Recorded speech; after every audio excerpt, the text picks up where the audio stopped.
Graduated from Rowan University in the spring of 2022 with a sports communication and media degree. I got to actually call minor league baseball and G League basketball games while I was in school. And then I graduated, and as soon as I graduated, I went to NFL Films in Mount Laurel, New Jersey. And as much as I loved that experience, I miss putting on the headsets. I decided, you know what, talk is cheap. I have a laptop that's in my house, and so 21 months later, here we are, still on YouTube, calling games and building an incredible, loving community on here with the people that I call my Philly freaks with a capital P and a capital H. We go live for every single Phillies, Sixers, and Eagles game, and we do it like old school radio play-by-play style. I'm Jason Joseph, and this is Play-by-Play with JJ. I showed a swung on barrel. Get out to right field. Bye-bye baseball. That baby is long gone. Good evening, everybody. Welcome on in to another edition of Play-by-Play with JJ. Hopefully y'all are having yourselves a very fantastic day. Happy New Year, first and foremost, to each and every one of you. Hopefully you guys got to celebrate the new year off with a bang, and that's what the Sixers are going to be trying to do tonight. They want to try to get 2025 started in the right direction. 2024 ended pretty strongly for the Sixers, but they want to go out there on a positive note and take care of business against the Sacramento Kings. And then they play tomorrow night in Golden State against the Warriors. But tonight, the only thing that's golden is that the Sixers are playing at the Golden One Center in Sacramento. I'm Jason Joseph. This is Play-by-Play with JJ. First, we're going to start things off with our air horn because hopefully y'all are doing well. Yes, sir. All right. Sixers have been playing very well. The Sacramento Kings team, well, I think we'll start off with them first. Now, they did win, right? They did win 110 to 100 in their last game that they played. But honestly, they've lost. They were on a 6-game losing streak right before that, right? They lost to the Pelicans. They lost to the Nuggets. They lost twice to the Lakers. They lost to the Pistons and also to the Indiana Pacers as well. They fired their head coach, Mike Brown, right? Doug Christie ended up taking on over as the interim head coach. He was the assistant coach over on the bench. And so now he is going to be coaching the team for the foreseeable future. They're 14-19 this season, which is 12th in the Western Conference. They've had 9 losses after leading in the fourth quarter as well. So they're struggling, right? And they have, on paper, they have a very good team. De'Aaron Fox, Maxey and Sabonis, derozan. They have a very good team on paper. So they just have not been able to figure it out. And the Sixers are going to have to try to take advantage of their mishaps or just their mistakes that they've been making. So I think that they can certainly do that tonight. The last game that they played against was in Dallas. It was in Sacramento. They played against the Dallas Mavericks, though, and they won by a score of 110 to 100. I think that the main key for the Sixers defensively is going to be who is going to stay on De'Aaron Fox in tonight's game. We have a little bit of a starting lineup change, which I think is interesting to talk about, and I sort of want to go into that right now. So the Sixers have there's no Embiid in tonight's game. It'll be Maxey, Lowry, Yabusele, Martin, and George. That is their lineup for tonight's game because it is a back-to-back, and the Sixers want to rest Joel Embiid for tomorrow night when they play on primetime TV and they play against the Golden State Warriors. That's the matchup that we're all going to be looking at. But still, I think that this team is going to have a very, very big day when it comes to their offense. I think that they're going to put up 110 points tonight.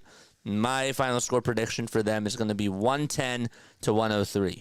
I'm going to write that down somewhere so that I don't forget what I just said. 110 to 103 is my final score prediction for tonight's game at the Golden One Center in Sacramento. I want to say hi to each and every one of you, so let's do that right now. Hello, everybody. Hello. Thank you all so much for being on here. It means a lot to me, and we are about ready to get started. All right, so we got 15 people watching. We got 9 likes. Make sure you hit the thumbs up button. Hit that subscribe button as well, and we are ready to get going in about 5 minutes. That's when we'll be ready. What else do I want to talk about with the Sixers? I think tonight is going to be a Paul George night. especially now that Embiid is not out there in the lineup. They just announced it like 5 minutes ago. So, but I do really think that Paul George is going to have a good night tonight. I do. I know I said that the last time, and I was wrong about that, offensively speaking, but I think that we get a nice 20-point performance out of Paul George today. I think that the problem right now is that when Embiid is out there, Paul George tends to defer to him as the number 2 option or the number 1 option. It's really him and Maxey's show, Embiid and Maxey.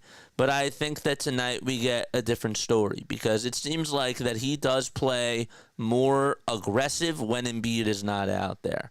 And he's still trying to find his role. His shots aren't always going in either, and that's a problem. But I think that the shots will go in tonight, and I think that he'll have a couple of good dunks. He did have one nice dunk in the last game. That was sort of a positive that I did take away.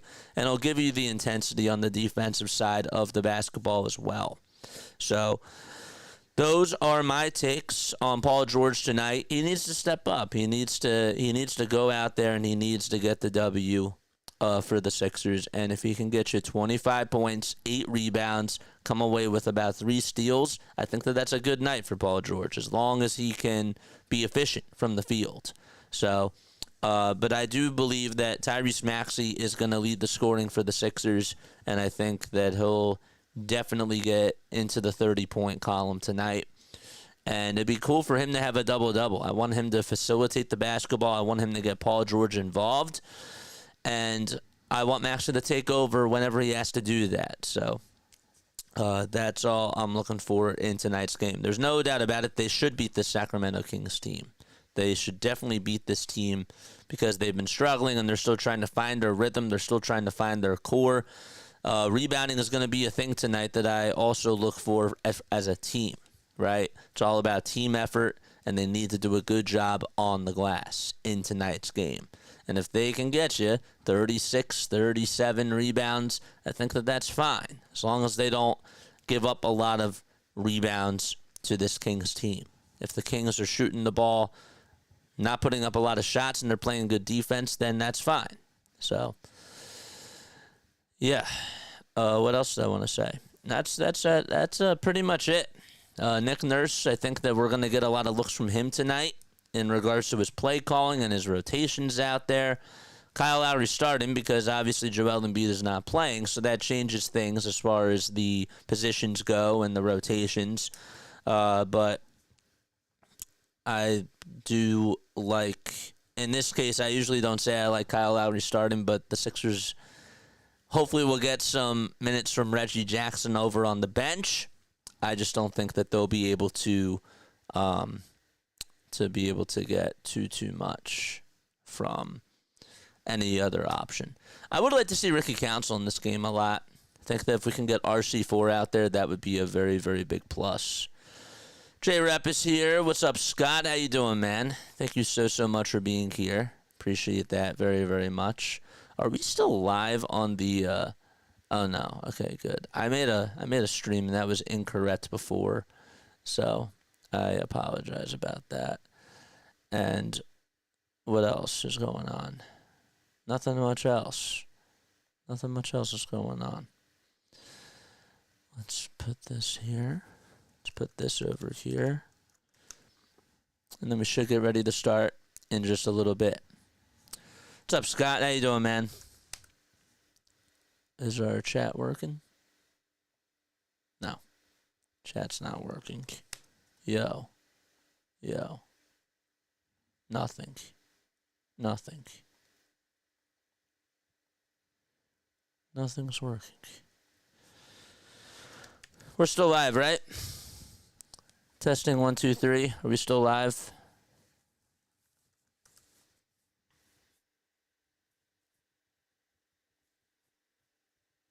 Let's try this.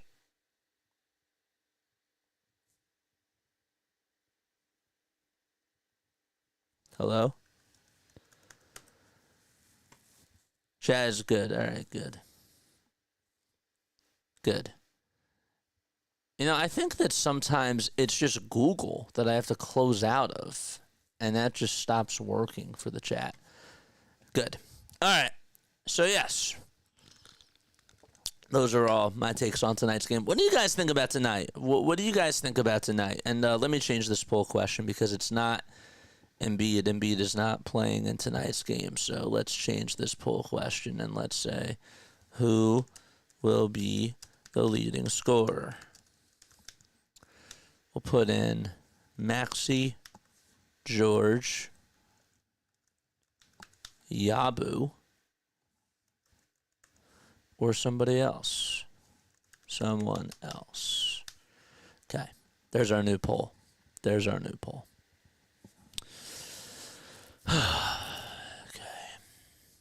And then we'll put this right down over here. And we should be fine. All right, so we're ready to get started at the Golden One Center in Sacramento. Sixers taking on the Kings. All right, let's get into our live stream setup. Here we go. Yeah, sound and all is good to go. Good. So, yeah, rebounding, big thing that I'm going to be looking for tonight. I also want shot efficiency and very good shot selection from this Philadelphia 76ers team. We need to get out there on a very, very strong start. We need to go on like a 10-4 run to start off this game. I don't want us to be falling behind, even if there's no Joel Embiid. I don't want us to be falling behind.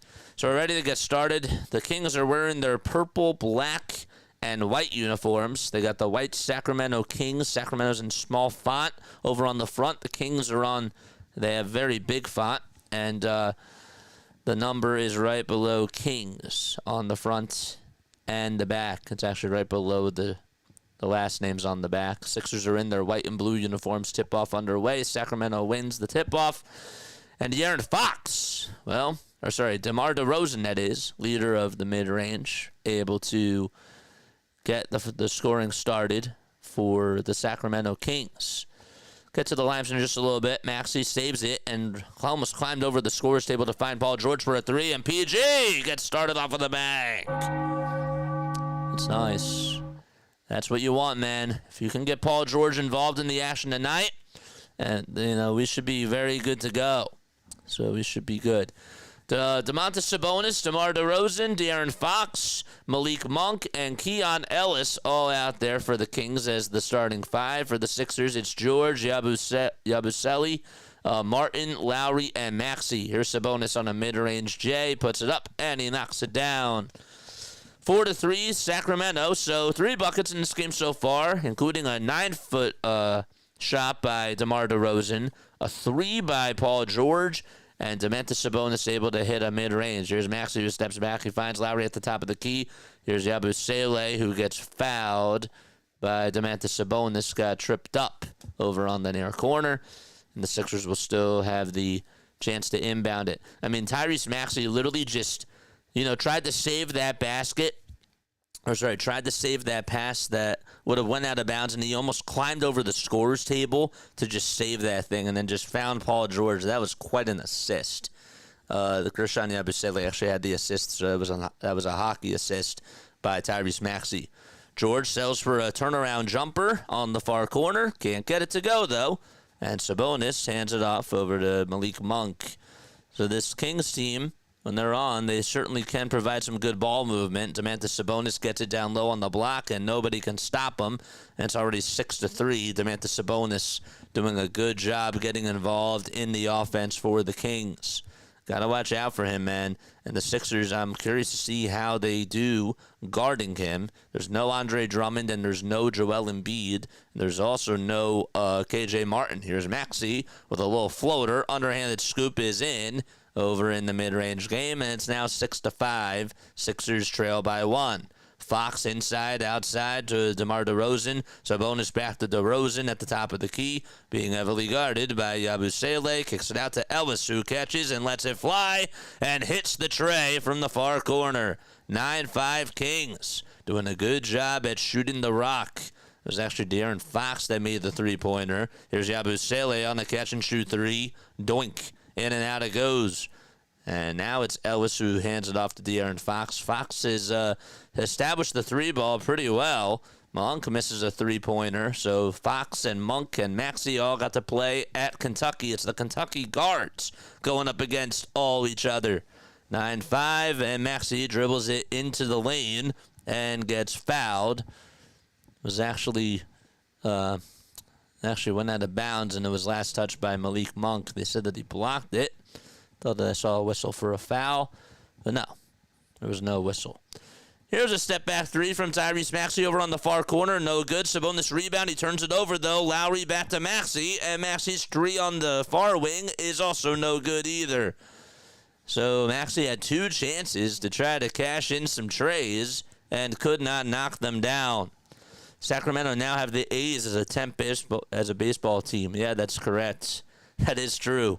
Sabonis down low to Ellis. They swing it over towards the top of the key. It's over to Malik Monk. Monk gets all the attention, finds Ellis for a three with the shot clock winding down. No good. George boxes out Sabonis and gives the rebound over to Caleb Martin. Martin to Maxey, and Maxey thought about dunking it, but Maxey takes it inside and lays it up and in for the Sixers. DeMar DeRozan, the former Toronto Raptor, with a turnaround jumper, puts it up. No. Domantas Sabonis tips it up and tips it in. A nice little play by Domantas Sabonis, cleaning up the glass and taking the trash out. Lowry to Maxey. 8 minutes left to go in the first quarter. It's 11-7 Sacramento. Lowry with a little lob pass that was supposed to go to Yabusele, and it wasn't even close to him. Lowry was over at the top of the perimeter, and he tried to put a little high-arcing pass over to Gershon, and it was just out of reach for him. So another turnover by the Sixers already in the first quarter. That is just their second turnover. There's another turnover, though, by the Kings, and Tyrese Maxey gets the ball. So Sabonis ended up turning it over. Yabusele gives it up to Lowry, and Lowry's three-pointer is way off the mark. Here's a little outlet pass over to Monk on the other side, and he lays it up and lays it in through the hard contact, and the Kings are up by 8 points. Malik Monk, talked about him a little bit before and how he went to Kentucky. He's now 26 years old. Did not have a good start to his career with the Charlotte Hornets, as we have a timeout called with 7:08 left to go. Kings do lead it by 8, and the Sixers and Kings will be right back in just a little bit. Asia's here. What's up, Asia? How you doing, Asia? Happy New Year, Asia. Hopefully you have a very, very good year. I'm hoping that we all have a very good year. But, Asia, you know, we're always thinking about you, and we love you. So just want you to always feel welcome on here, because that's really important to me. I like making everybody feel welcome, even when I do my play-by-play. Monk this year, though, averaging about 15.8 points per game. We were talking about how with the Charlotte Hornets, he really just could not find a rhythm. When he was there as a Hornet, his first 3 years, he was shooting under 35% from three. He was supposed to come in as a three-point sniper and was supposed to be very efficient from three, and wasn't really averaging a lot of points per game and wasn't necessarily getting the minutes that he should have been getting. And so as time did go on, he actually in his last year with the Charlotte Hornets, he shot 40% from three, and then he went over to the LA Lakers and started to change his approach a little bit, and was averaging 13.8 points per game. Also was averaging more rebounds as well, a couple more assists, and he was playing better and shooting the ball more efficiently from three, shooting 39%, 40% with the LA Lakers, and then he came over to the Sacramento Kings, and he's been very solid. Now he's been coming off the bench some of the time this year for the Kings. He started in 13 games and has played in 26. So we are all good. We are all good to go. But yeah, what are your final score predictions? Make sure that you comment down below what your final score predictions are. I would love to hear that from each and every one of you. We got 29 people tuning in. We have 9 likes, so let's make sure that we update that. Very quiet chat tonight. We got 23 likes. Nice. Very good. Hit that thumbs up button. Hit the subscribe button. Make sure that you also recommend this stream to all the other people that deserve to have this in their recommendations. If you have any friends, family members that can't tune into Sixers games, or if you want to be able to watch the Sixers game and then just have a buddy or more friends to tune in with, this is a very, very good platform to do so. If you are tuning in on Twitch as well, hello. Hi, Twitch community. I love you guys too. Don't get me wrong. You guys are the best. Hit the thumbs up button and follow me over on Twitch. And I will make sure that I give you guys a shout out for doing so. Let's go to our pin messages. There we go. 15-7. Sacramento Kings lead it by 8. Let's see what the Sixers drew out of a timeout. George gives it up over to Caleb Martin, but it was stolen away by DeMar DeRozan, or Keon Ellis, that is. Ellis tried to throw up an alley-oop pass over to Sabonis, and that was rejected by Maxey. The ball goes out of bounds, and it'll be Sacramento Kings ball. Man, Tyrese Maxey, I mean, he utilized his whole entire wingspan, and he jumped so high to just block that alley-oop pass. And he tipped it away. That was really awesome. Sabonis tries to find Fox down low, and the pass was just too wide. He sort of had to try to cut underneath the basket, and not such good chemistry there between Sabonis and Fox. And another turnover by the Kings. Sixers have to try to capitalize. Caleb Martin goes down the lane, tries to lay it up and in. No. Second time, though, that's not a charm either. And the ball goes out of bounds. It was last touched by the Kings. It was Domantas Sabonis who touched it last. It went out of bounds over towards the near sideline. And we're almost at the halfway point in this first quarter between the Sixers and the Kings. The Kings are 14-19 on the season. Sixers, they've been playing a lot better. They're still under 500, though. They're 13-17. Here's a shot that goes up and in. Get you a name on who did that in just a few seconds for the Sixers. 15-9, though, is the score. Kevin Huerter does step on in, as well as Trey Lyles. It was Paul George who knocked down a 15-foot jumper. And they have Domantas Sabonis, who does get fouled. And that was on Gershon Yabusele. Ricky Council, the fourth, will also come on in for Kyle Lowry. I expect to see more of Ricky Council in this game, and hopefully that is a sign for Nick Nurse. Hopefully we can get some Adem Bona action out there as well. I think that would be really cool. Be a nice game for him to come on in. Monk with a mid-range J, no good. Sabonis offensive rebound. Sabonis tries to put it up and in. It's blocked, and he gets it back, kicks it back outside over to Lyles, and Lyles gets called for walking the floor. So 15-9 is the score with 6:04 left to go in quarter number one. And you got to try to box this guy out. Nobody can do so on this team. 6 points and already 6 rebounds for Sabonis. That's why I think that it'd be cool to sort of have Dembona out there, because he's the only rim protector that the Sixers do have on their bench. Maxey to George, who catches and puts up a three. Bang! Over on the far wing as the Sixers go from right to left. Kings now going from left to right. They trail by 3 points. 15-12 is the score. Dribble handoffs from Monk over to Sabonis, and now over to Huerter for a catch-and-shoot three-pointer at the top of the perimeter. That's way off the mark. Council with the behind-the-back bounce pass over to Tyrese Maxey as he gets into the Sixers front court. Draws up a double-team. Now swings it over to Martin. Drop-off pass to Ricky Council. Heads down the lane. Good ball movement again by the Sixers. They make 3 passes, and now it's over to Maxey. Maxey to Council. Yabusele with 5 seconds left on the shot clock. Finds Caleb Martin. Martin hesitates, puts up a 3, and he got it! The shot clock was winding down, and he had a hand in his face. It was Huerter. That was all in his wheelhouse, and we are locked up at 15.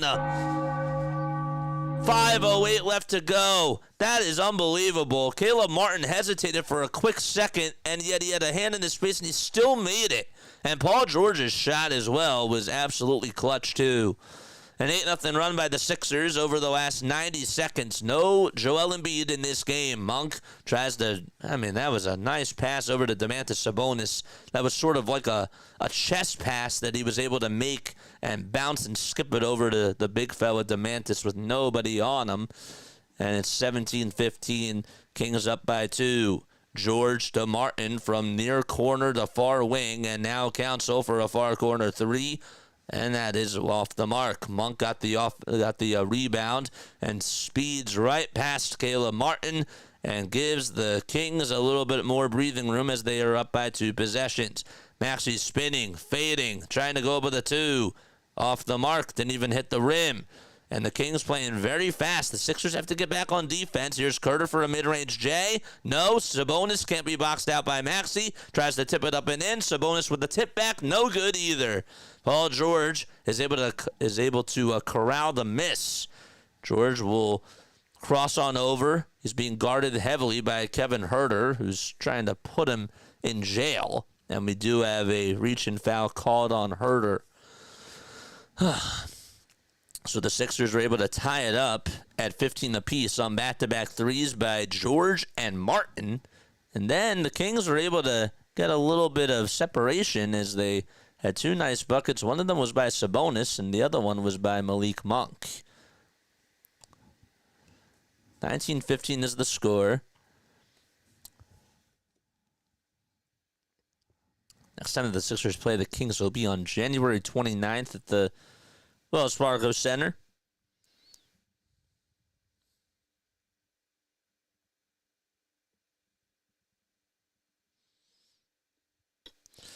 They played each other 129 times throughout their history.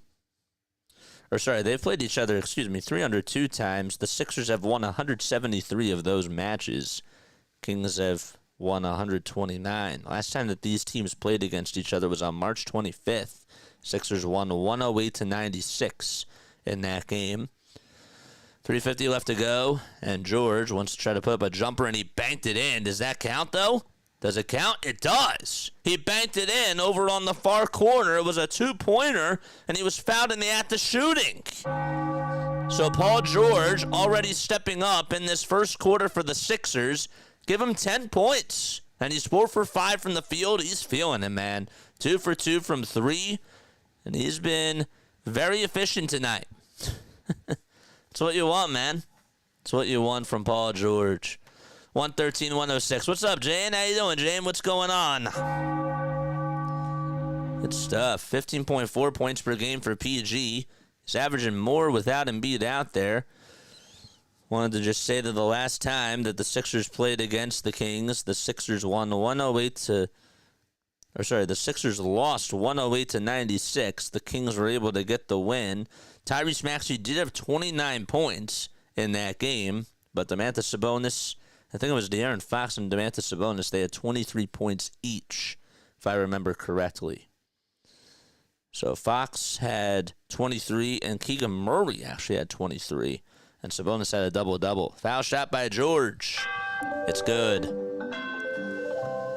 Excellent. Huerter over on the far wing, steps inside the three-point line, hands it off over to Sabonis, and Sabonis trying to school Gershon Yabusele.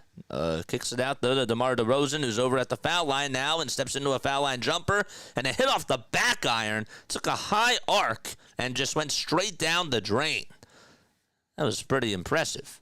21-18, Maxey tried to hand it off over to Paul George, and Huerter got into the way and just deflected it out of bounds over towards the near sideline. Sixers only shooting 41% from the field. The Kings are 10 for 18 from the field, and they're shooting 55.5%. George gets it over on the far corner, tries to put up a shot with a hand in his face from Huerter, and he's not able to catch that one in. Sabonis, DeRozan, Fox, Lyles, and Huerter all out there for the Sacramento Kings. Here's Fox on the drive over to the basket, gets past Paul George, and makes a deuce. Fox and Maxey have a lot of speed, that's for sure. Martin over to Paul George, who steps in between the circles. Now gets the switch on him that he wants. It's Domantas Sabonis. Huerter's been on him throughout most of the game. George for a step-back mid-range jumper, and that is off the mark. It was a little bit short. DeRozan goes downhill over to Domantas Sabonis, and we have a foul called on the floor. What is it now, 23-18? The Kings actually called a timeout, so the shot didn't even count. They called a timeout. And with 2:31 left to go in the first quarter, Sixers down by 5. 23-18 with 2.5 minutes to go. Happy New Year, Jane. Happy New Year, everybody. Thank you all so much for tuning in. I appreciate it, man. Katie Aaron, I hope you have a great New Year. Yes, I hope everybody has a good New Year. 115-106 is Katie's final score. 113 to 108, 76ers. Nice. Embiid is out. Yes, he is. Embiid is out. He'll play tomorrow. He's just not playing in back-to-backs. And he had to pick his poison. So, he's not playing in tonight's. Happy New Year to you too, Jane. Happy New Year to you as well. Let's, Uh-oh.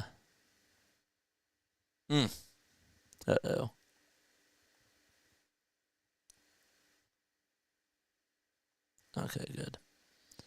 Let's try this again. All right. It's still working. I just had to scroll down. Happy New Year to you guys, too. What did you guys do for New Year's? What did you guys do for New Year's? Please, let me know what you guys did for New Year's down below. I'll tell you what I did for New Year's. I actually went out with some friends. I went out with some friends, and I had a really, really good time. I did. I had a very, very nice time where I was. It was cool. It's cold in Nashville, says William, but I'm pretty happy. Nice. Very good. What was my score prediction? I went 110 to 103. That is my final score prediction for today. I went 110 to 103. Even without Embiid, I think that we still win this game. I don't think that we should lose to the Kings. Now, Sabonis is getting a lot of rebounds, and again, why we're not playing a Dembona out there? Yabusele is getting cooked by Domantas Sabonis. We should go to a bigger lineup.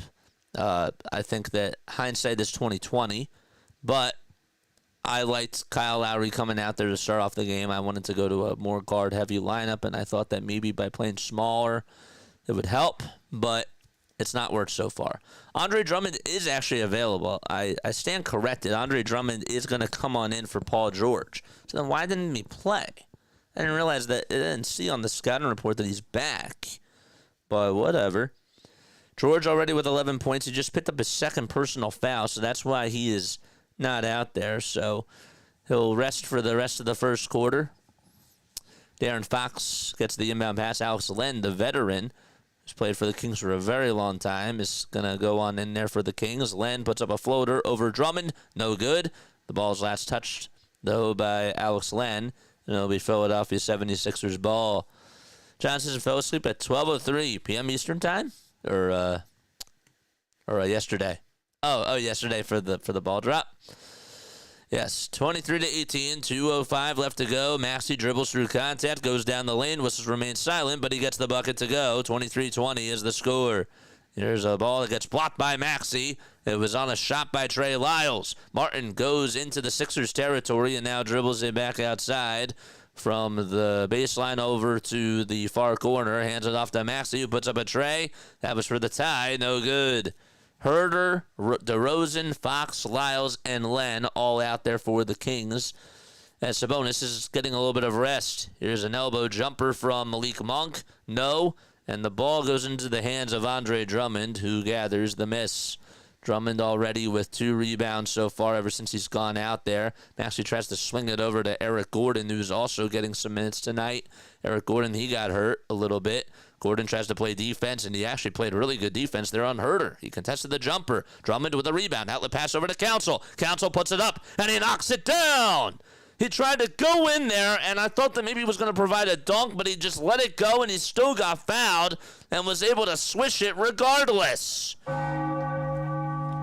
And the Sixers will try to tie the game and put 23 points on the board. The foul was called on De'Aaron Fox. Justin Edwards will be making his Sixers debut right now. Let's give him a round of applause. Justin Edwards coming on in there for the first time for Philadelphia. He's a guy who's been doing a very good job in the G League. He put up back-to-back 30-point games for the Blue Coats, and he's getting some action now. This is for the tie. Council able to do so as he makes the end one. Excellent. 1:10 to go in the first quarter. So Council with 3 points in just a couple of minutes. Here's Maxey, who spins and has to play defense on DeMar DeRozan. DeRozan trying to back him down and post him up. Turnaround jumper is off the mark. Justin Edwards tried to get the rebound, and it just gives it up over to Gordon. Gordon to Maxey. Maxey back to Gordon for a three. Got it! Eric Gordon goes out there, and the Sixers now lead it by 3 points. How about that lineup? I'm going to take a screenshot of this. Wow. Everybody is out there on the floor tonight for the Philadelphia 76ers. Different pieces, man. 26-23, and we have a whistle called. So this lineup, it's Tyrese Maxey, Justin Edwards, Andre Drummond, Eric Gordon, and Ricky Council IV. I mean, that's a different type of a lineup for Nick Nurse. How about that? It's crazy. 36.7 seconds to go in this first quarter between the Sixers and the Kings. And ever since they've gone to this lineup, it's been a 8-1 run by the Sixers. Pretty good. DeRozan's at the line. First foul shot is good to make it a 26-25 ball game, or 26-24 ball game. The shooting foul was called on Justin Edwards, getting his first piece of action out there for Philadelphia. 21 years old, and the next foul shot, it's good. I wonder if he's playing because he's another Kentucky Wildcat. Gordon off the dribble, tries to step back and put up a three on the other side, and it hits off the front of the rim, but we do have a loose ball foul called on Alex Len. Len, well, he's played with the Sacramento Kings for a very long time. He's now 31 years old. Played for the Phoenix Suns, actually for the first 6 seasons of his career. He's been with the Kings for 5 seasons now. He was with the Kings in 2019-2020, and then ended up going to the Raptors in 2020 to 2021, and then was traded over to the Washington Wizards, and then came back to the Sacramento Kings. Foul shot number 1 by Drummond is good, and Kevin Huerter will sub on in for Alex Len, who's now in foul trouble. 29.5 seconds left to be played in this first quarter. 27-25 is the score. And Drummond's second foul shot, it rims out. Ooh, just rimmed out at the last second and went over towards the left side of the rim. 22 seconds left to be played in the opening quarter. And about 5 seconds differentiating the shot clock from the game clock. Fox versus Maxey, 2 Kentucky guards going at it. They're Wildcats. Fox tries to throw it, and it deflects off of a Sixer, then deflects off of Trey Lyles, and it goes out of bounds. Former New York Knick Doug McDermott also out there for the Sacramento Kings. 10.3 seconds left to be played in this first quarter, and now Andre Drummond will take a seat on the bench, and Paul George will come on in for the last 10 seconds. Sixers do lead it by 2. Gordon inbounds it over to Maxey. Shot clock's unplugged. Maxey now into the Sixers front court. He's at the top of the key and wants to try to put up a pass over to Paul George. George catches, puts up a 3 at the very end. And we have a shooting foul called before the clock expired. It was before the buzzer. Paul George did get fouled on a 3-point opportunity, I believe. I think that his foot was not on the line. I think that that's going to be 3 free throws coming on up for Paul George, and they're going to add, I don't know how much time they're going to add back over to the clock. Keon Ellis tried to get the steal off of the bad pass by Maxey, and then Ellis got Paul George with 0.2 of a second. So they're just going to go over towards the replay table to see how much time is going to be added back onto the clock, and it's just a quick review. And it should just be, I believe, 0.2 of a second.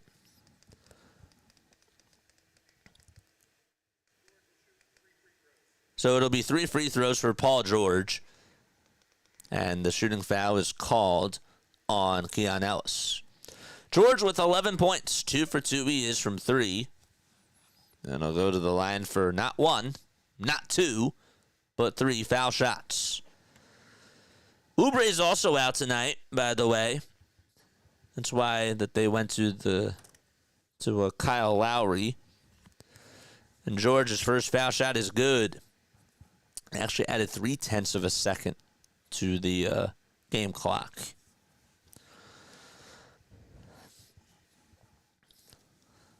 (28-25). I'd tell you, Tyrese Maxey's defense tonight has been really strong.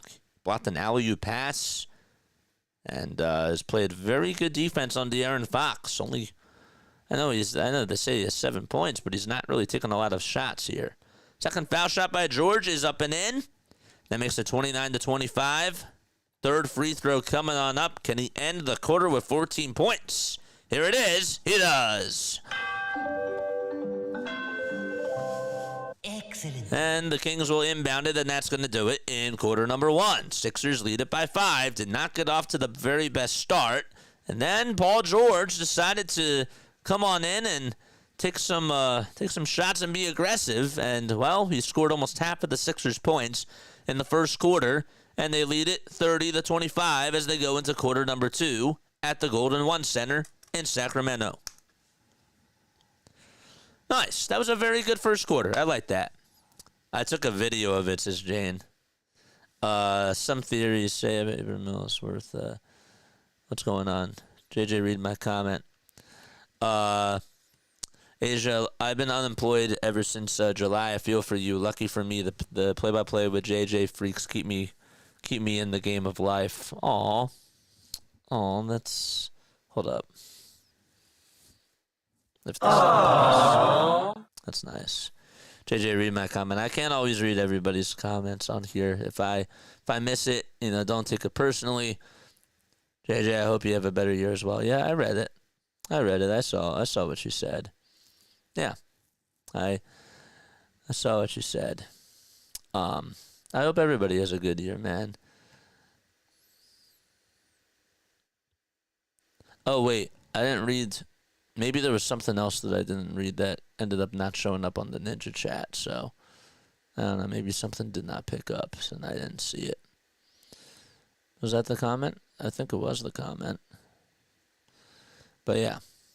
We got 42 people on here watching. Make sure you guys hit the thumbs up button. Hit the subscribe button as well. That wasn't my comment.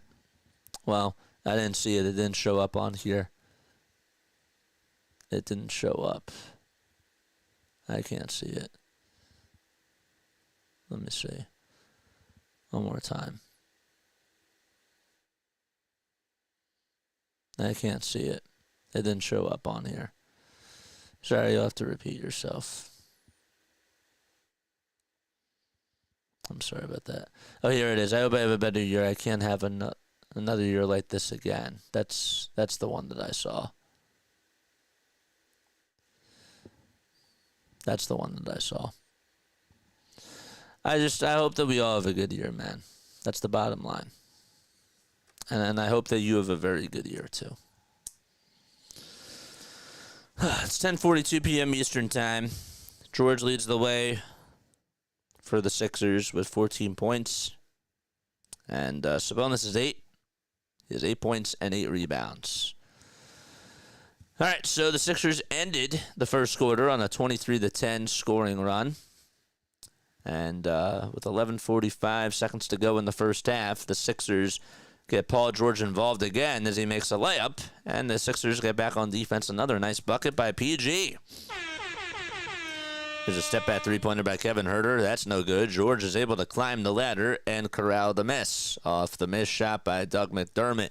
George wants to take on De'Aaron Fox. Passes it to Jackson. Jackson with one more. Over to Edwards for a three. No. Justin Edwards tried to get out there, and Edwards actually played pretty good defense, but got it deflected off of DeMar DeRozan's hand. Let's talk a little bit more about Justin Edwards. Edwards is 21 years old. He went to Kentucky, as we just mentioned. He's been very, very strong for the Philadelphia 76ers and has had a very, very good start to his G League career so far. Got you some more stats as we do have a foul called. He's 6 feet 8 inches tall. He's 20 years old. He grew up in Philadelphia as well and was undrafted. Gotta tell you that Daryl Morey, say what you want about Daryl Morey and about how he's been able to put teams together and how much of a controversy that's been. I gotta tell you, he is so good at drafting guys. He really is. He's really good at scouting talent, and he's really done a nice job at, really trying to see who's good in certain areas. First foul shot is good by Fox. Second foul shot, that is good too, and it's now 32-27. So you have Edwards. You also had him select Ricky Council, who was undrafted as well. Jared McCain, Tyrese Maxey. He's drafted some good guys for the Sixers, and the Dembona too. Turnaround jumper by George again. He puts it up and puts it in. Paul George already with 18 points in this first half, and he can't be stopped. Doug McDermott lost the ball in a turnover thanks to a steal by Justin Edwards. So there's the defense that we've seen in the G League. George tries to give it up to Gordon for a catch-and-shoot three, and Eric Gordon knocks it down. 37-27. It's been the role players that have stepped up today for the Sixers, and Paul George has led the team in scoring in this first half. 10:15 left to go in the second quarter. DeRozan drops it off over to Alex Len. Len over to Fox. Fox will take a mid-range elbow jumper, and he connects. De'Aaron Fox with 9 points and 3 boards in this ball game. Jackson wants to try to conduct the traffic here for the Philadelphia 76ers. And Jackson will bounce it over to Paul George. Gets the ball deflected, though, as Fox is on him. George steps back, crosses over, takes a three. Way off the mark. Didn't even hit the rim. It hit the side of the backboard, the left side. DeRozan at the top of the perimeter, being guarded heavily by Justin Edwards, and he turns around and hits an elbow jump. He had a foul line jumper, and Edwards was all in his face. He contested that thing so well, but DeMar DeRozan, they call him one of the best mid-range shooters in the NBA, just able to put up a nice shot there. Drummond down low on the block, gets double-teamed, goes up with a spin-around hook shot, and he got it over Alex Len and De'Aaron Fox as well. The Sixers have put up 9 points already in the second quarter and have only allowed 6. Hopefully they didn't just jinx them. Fox tries to put up a three off of a screen. No good. Alex Len offensive rebound. Lyles gets it on the far corner, and he puts up a three and makes it a 5-point ball game. 8:50 left to be played in the second quarter. Nice pass over to Drummond. It was a far-court pass from Eric Gordon to Drummond. Drummond gets underneath the basket, and he puts up a reverse layup over Alex Len and gets it to go. Sixers lead back up to 7, and DeRozan gets fouled by Justin Edwards. I like this little matchup that Justin Edwards is on DeMar DeRozan, and Edwards, again, another athletic guy for this Sixers team who can certainly play ball and play at a high level. That's just some more info on Justin Edwards in just a little bit. I said that before, but I will say it again right now.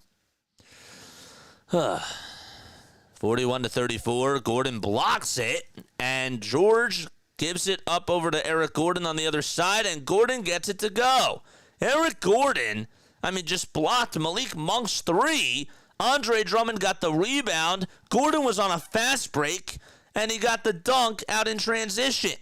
Eric Gordon has stepped up in this game and has had his best game as a Sixer so far. And he's been making an impact off the bench, and the Sixers lead it by 9. Timeout called by the Kings. Wow. So Justin Edwards, on a 2-way contract with the Delaware Bluecoats, played college basketball for the Kentucky Wildcats, as we talked about before, and grew up in Philadelphia. Actually, they say that as a junior, this is according to Wikipedia, that he averaged 18.3 points per game and 8.3 rebounds per game, and led his high school Panthers team to the PIAA Class 5A state championship. And he also got to play in the Nike Elite Youth Basketball League the next following season, which is a basketball circuit for teams of players aged 17 and under. And it was really cool. It actually was founded back in 2010. And so you've had some very good players that have been able to come out of it.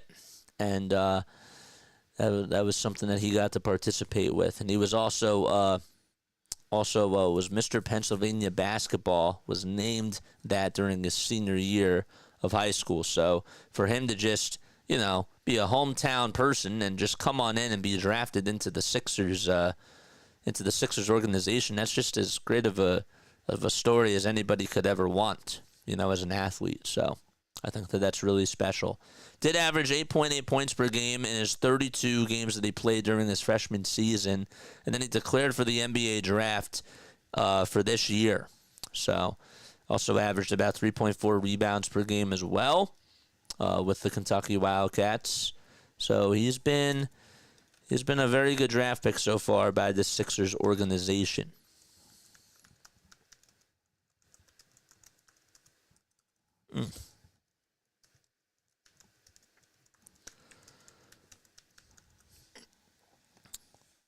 Eight quick points off the bench for Eric Gordon.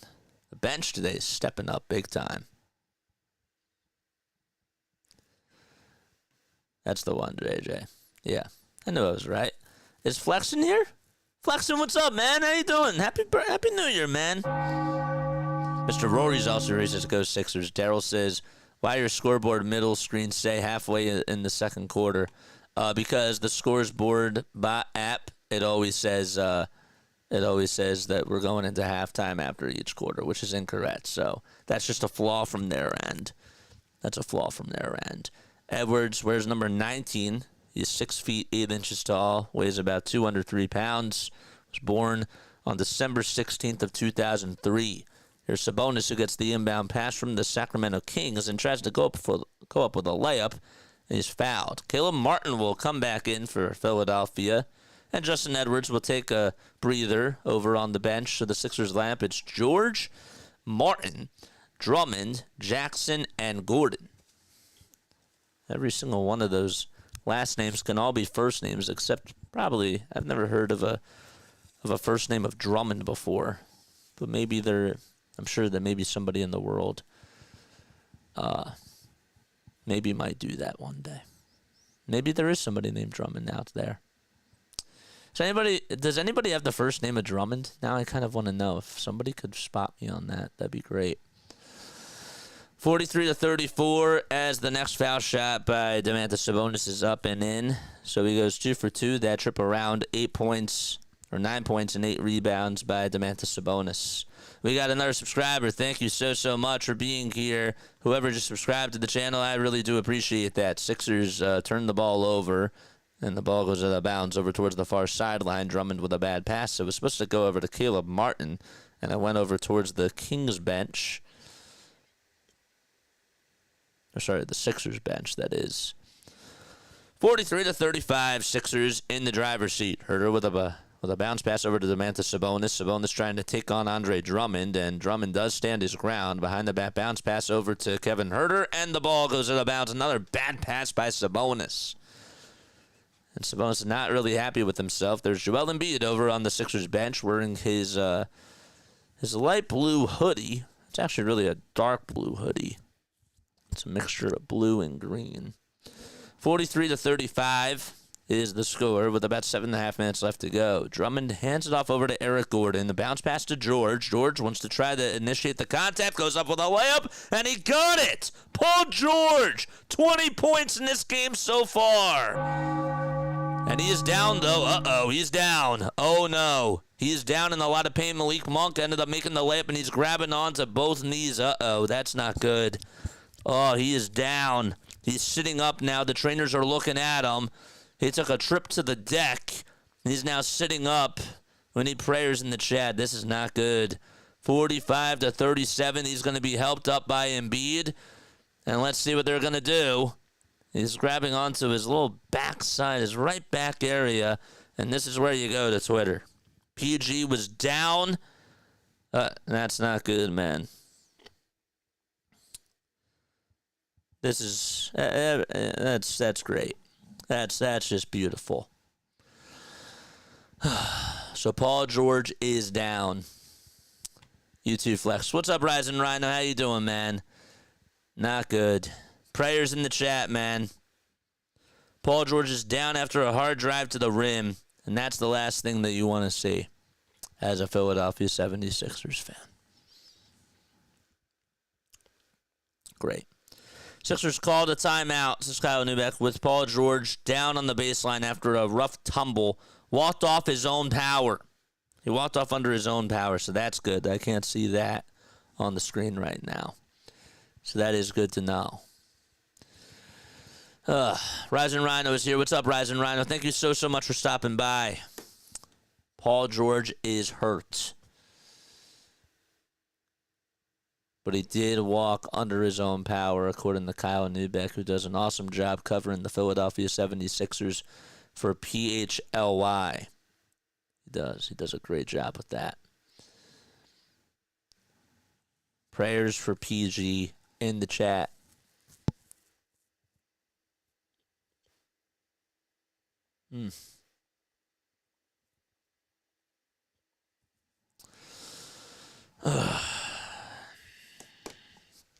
Everything was going so well. Great. Now we just have to wait.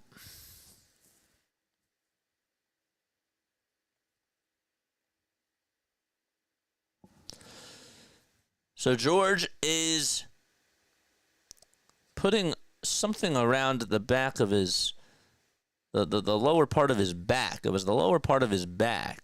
It looks like it's a little towel, and then they have a little strap there to sort of keep that on there, and he's going to put a shirt on, and I don't think that he's going to come back out there for probably the rest of the first half, but I could be wrong. I don't want to speculate. I don't want to speculate, but yes, he's over on the Sixers bench right now, so that is a good sign. Yes. Aiden Laporte says, Paul George, please be okay. So the Sixers will have another substitution. What's up? My soul switcher Sandra's here. What's up, Sandra? 45-37, Eric Gordon gets it over at the top of the key. A step back bounce pass over to Reggie Jackson. Jackson heads down the lane, puts up a little floater. He mistimed it. It hit off the front of the rim. Domantas Sabonis got the rebound. A lot of bounce passes. And this time it goes over to Kevin Huerter, who swings it back outside over to Ellis. Ellis to Monk at the top of the key. Monk back to Huerter, who's over on the far corner. Takes 2 steps over towards his left side. Tries to put up a shot, and it won't fall. It went in and out. The rebound went to Reggie Jackson, and Tyrese Maxey still out there for the Philadelphia 76ers. Maxey works around the screen set by Drummond. Finds Jackson for a 3. Got it! Sixers in double figures. That's how much they lead by. 48-37. This Sixers team doing a very good job shooting from deep in this second quarter. They're shooting 40% from downtown, and they've held the Kings to just 22%. They're just 2 for 9 from 3. Another missed shot, and it's by Domantas Sabonis, who can't get the runner up and in. Sixers have it. Maxey with a no-look pass over to Jackson, who catches and puts up a 3 again. No good. Drummond tips it back and grabs his own miss. He'll kick it out to Gordon for a 3. Eric Gordon with the Midas touch. 51-37. Gordon today from downtown, putting on a shooting clinic. 3 for 4. 51-37, and here comes Huerter down the lane. Nobody was looking, and Sabonis was able to provide some wizardry there on that pass. 51-39. That was actually Malik Monk. I stand corrected. Jackson gets it for the Sixers and hands it off over to Tyrese Maxey. Maxey thought about dumping it off to somebody else, and he finds Gordon for another 3-pointer again, and Eric Gordon is human. Sixers lead is up to 12. Here's Lyles, who catches it and swings it out to Malik Monk. Monk crosses over 3 times, spins, and wants to try to get away from Gordon. He does. Kicks it over to the Sabonis and one more to Lyles for a wide-open 3, and he got it to go. So the Sacramento Kings have been putting up some points, but the Sixers have been exchanging buckets with them. Reggie Jackson at the Golden 1 center sign. And wants to try to get a screen set by Andre Drummond. Drummond kicks it out to Maxey. Maxey to Caleb Martin. Martin hands it off to Drummond again, and Drummond's shot is up. No good, but there is a foul called. Andre Drummond, honestly, I got to tell you, Nick Nurse's lineups today have been so good. When Andre Drummond finally came on in after the first quarter substitutions were made, he was like one of the first guys to come on in for Gershon Yabusele. And he's been doing a very good job at guarding Domantas Sabonis. I know that Sabonis has 10 rebounds, but he only has 9 points. And ever since he's been guarded by him, he's been ice cold. So, all right, the first foul shot, no good by Andre Drummond. And now Gershon Yabusele will step on in. Andre Drummond is still out there, but Gershon will come on back in for Reggie Jackson. Sixers want to go to a bigger lineup. Kyle Lowry will also come on in for Philadelphia. Can you believe this? Eric Gordon today off the bench is a plus 14, and he has 11 points, which is a Sixer high for him for sure. Drummond puts up the second foul shot and knocks it down. Excellent. Excellent. Sixers do lead it by 10 with 4:38 to go. Paul George did get hurt, but he's over on the Sixers bench. Sabonis drives it down the lane. Yabusele was on him, and, well, that was easy money for him as he dunked it on in. Caleb, for Philadelphia, has a little switch that he wants. Now gets double-teamed over on the near corner. Skips it over to Andre Drummond. Drummond, he's been winning the matchup against Sabonis tonight. Drummond gets some space. Hook shots up, and it's in! Andre Drummond and Domantas Sabonis going at it. And no Joel Embiid in this matchup tonight. Good job by Yabusele to play defense on De'Aaron Fox, who almost was going to take a three-pointer, decided not to, though, at the last second. Fox over to Lyles for three. Got it. They had some very good ball movement there. And Trey Lyles, all of a sudden, has been cooking for this Kings team. Trey Lyles, 6 points, 2 for 2 from the field. And this season, he's shooting 35% from three. He's a career 35% shooter throughout his career in 7 seasons so far. Martin gets the ball blocked by Ellis. He gets it back, though, puts up a three on the near corner, and that one's short. Domantas Sabonis gets another rebound. He has a double-double already. Malik Monk over to Sabonis. Sabonis hesitates for a quick second and got Yabusele to buy on a little pump fake, and he laid it up and laid it in, and now all of a sudden it's a 5-point ball game. Sixers only lead it 54-49. 3:05 to go in the second quarter. Sixers with a bounce pass from Maxey to Lowry. Lowry back to Maxey. Maxey to Martin over on the near wing. Drummond at the foul line. 5 seconds to go on the shot clock. Drummond gets double team. He spins. He fades away. Goes up with a baby hook. And good contest by Domantas Sabonis. 2:50 left to be played in the second quarter. Dump off pass over to Malik Monk. Monk downhill over to Sabonis. Kick out to Lyles. Another three-pointer. No, Sixers are able to dodge a bullet there. Andre Drummond, though, secures the rebound. Lyles made both of his threes, and that was the first one that he missed tonight. 2.5 minutes to go. Here's Maxey, who pulls up from the parking lot, but their Sixers are going to call a timeout before the shot was even put up, with 2 minutes and 31 seconds left to be exact. And we have a timeout called by Philadelphia, and Nick Nurse wants to draw up a play here for the Sixers. Hey, JJ, tell Cameron to get snacks for the Australian Open. Oh, what time is that? What time is that, man? What time is the Australian Open tonight for tennis? Well, actually, there's already a match going on right now. There's one that starts at 11:30. Are you covering the 11:30 matchup with Tiafo? Is that what you're doing? Is that what you're doing, man? Dude, drop that link down below. You're more than welcome to do that. And by the way, man, I want to give a shout out to Rhino. I know that I know that he doesn't. I don't know if he likes us or not, but I wanted to congratulate my man for finally getting to 2,000 subscribers. Let's give him a round of applause for that. You know, we both started at the same time, around the same time, and I'm finally happy that my man has gotten to 2K. He deserves more, though. He deserves a lot more, okay? And so if any of you guys have not tuned into Rising Rhino and have not even heard of him, please go support him because he's my friend and he's a grinder, and his streams are fun to watch, man. They really are. He does a really good job at just, commenting on the game, and he makes everybody feel so welcome in this chat, and he's taught me a lot as a streamer, and he's been just such a good person. So please go follow him. Please go subscribe to his channel. It would mean a lot to me.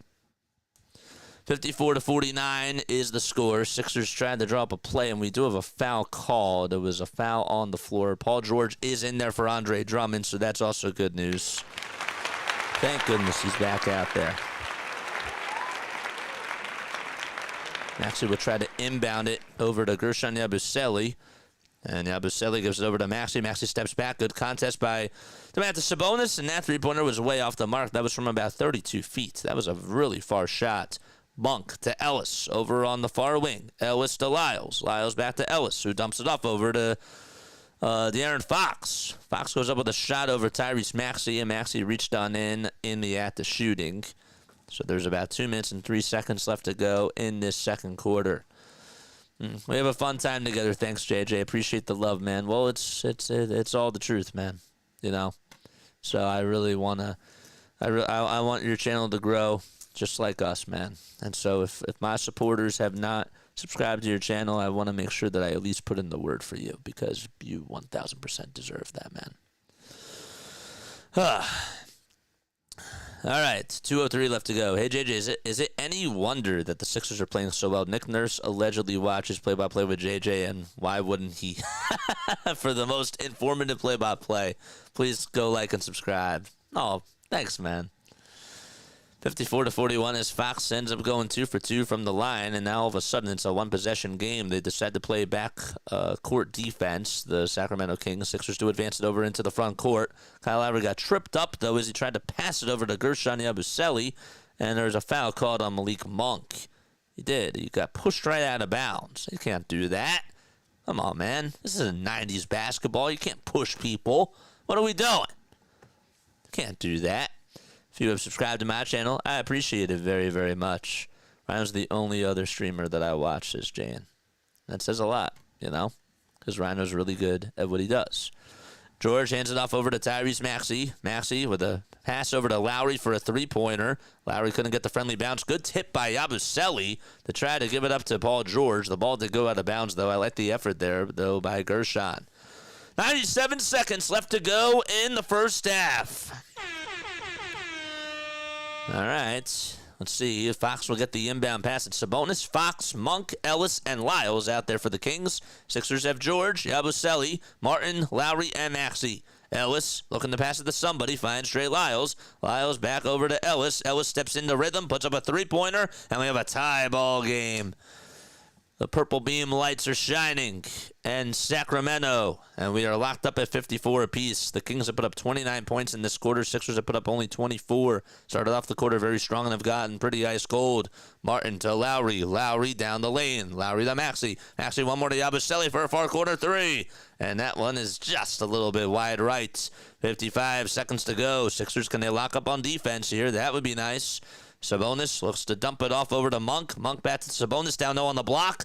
Both teams get a little bit physical. The ball comes loose. Martin gets the steal. Yabusele out in transition. Gives it up to George. George to Martin. Wide open three-pointer on the near wing. Bullseye! He knocks it down! It went right down the hatch. 57-54. 39 and a half seconds left to go. And the clock does stop, as the Kings will inbound it. So there's about 15 seconds differentiating the shot clock from the game clock. Monk for the tie. No good. That's way off the mark. He shot that from the Toyota sign, which is about 32 feet. And he's settled for a three-pointer there. Maxey has the ball. 6 seconds differentiating the shot clock from the game clock. 15 seconds left to go. 10 seconds now on the shot clock. Maxey at the logo. Here's Paul George on the near wing of the three-point line. Lost the ball, though. Gets it stripped by Sabonis. It's stolen away by him, too. Sabonis to Lyles for three. This is for the tie. That's short. Sabonis tips it back over to Fox. Fox hesitates, puts up a three-pointer. Are they going to count it at the buzzer? They are. They are. And we are locked up at 57 going into halftime. De'Aaron Fox was able to get Gershon Yabusele to buy on a pump fake, and he was able to knock down the three at the top of the key as he hugs the man to Sabonis, his teammate. And it's a 57-57 ball game going into halftime. 32 points by the Kings. Let's see if this counts. Oh, it does. It absolutely does. He got it off in plenty of time. And the Kings and the Sixers will be back in just a little bit. All right, so let's talk about this first half here. I am actually really shocked that we are tied. I am. I want to hear what your thoughts are on this game. And I'd like to know what your guys' thoughts are. Maxey's going to have to wake up at some point. Yeah, that's the only bad thing about today. I think that Maxey will have a big second half. But yeah. That's the only thing I don't like about today's game so far. The refs initiated the review, and replay does support the call. So let's do that right now. Let's talk about this game. All right, I want you to give me your thoughts, and I'd like to talk to you guys, man. Sixers play with their food, says Mr. Rory. Yeah. I'm not really mad about how this first half has gone. I'm actually very happy with how the Sixers have done. Overall, I'm giving them a B. I'm giving them a solid B so far. I really am. I did not think that I know that this Kings team is not played up to par, but the Kings are sort of like, even though they were on a 6-game losing streak, they have really good talent, and you just know that the Kings won't be down in the dumps for forever. Because they have a very good team. Malik Monk, De'Aaron Fox, Domantas Sabonis, DeMar DeRozan. That was a big acquisition for them. They have a very good roster, and they have a very good team put together, right? But they've just been struggling this year. And the Sixers tonight, they're playing without Joel Embiid.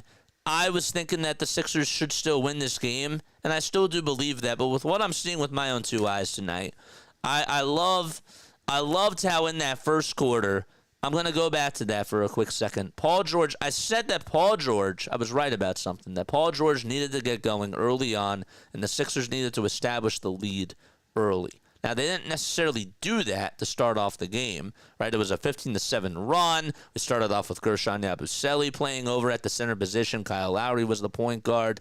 And initially, I thought that putting Kyle Lowry in there as the point guard with no Oubre and with no Embiid tonight, and I didn't think that Drummond was going to play either, but I thought that was the right thing to do. Now that Andre Drummond was playing or was available, would I have had him start? I would have had him start. I didn't know that. So I don't necessarily like that he wasn't out there starting, but it's a 15-7 game. Sabonis is making shots over Gershon Yabusele, and he can't be stopped.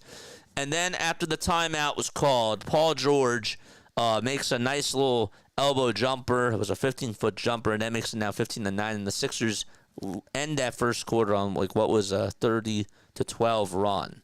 So that was really awesome. George stepped up, and the Sixers had some really cool lineups out there, including one of my favorite things, which I've never seen before out of Nick Nurse this year. I'm saying this year. His lineups last year were awesome.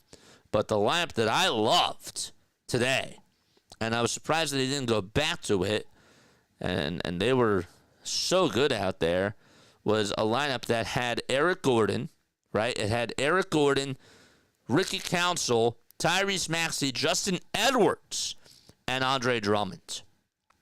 That lineup was really good for the Sixers out there. I'd like to know what the plus minuses were on that, but I really enjoyed that lineup. I thought that to start off the second quarter when you're leading at 30-25 was a ballsy thing for Nick Nurse to do.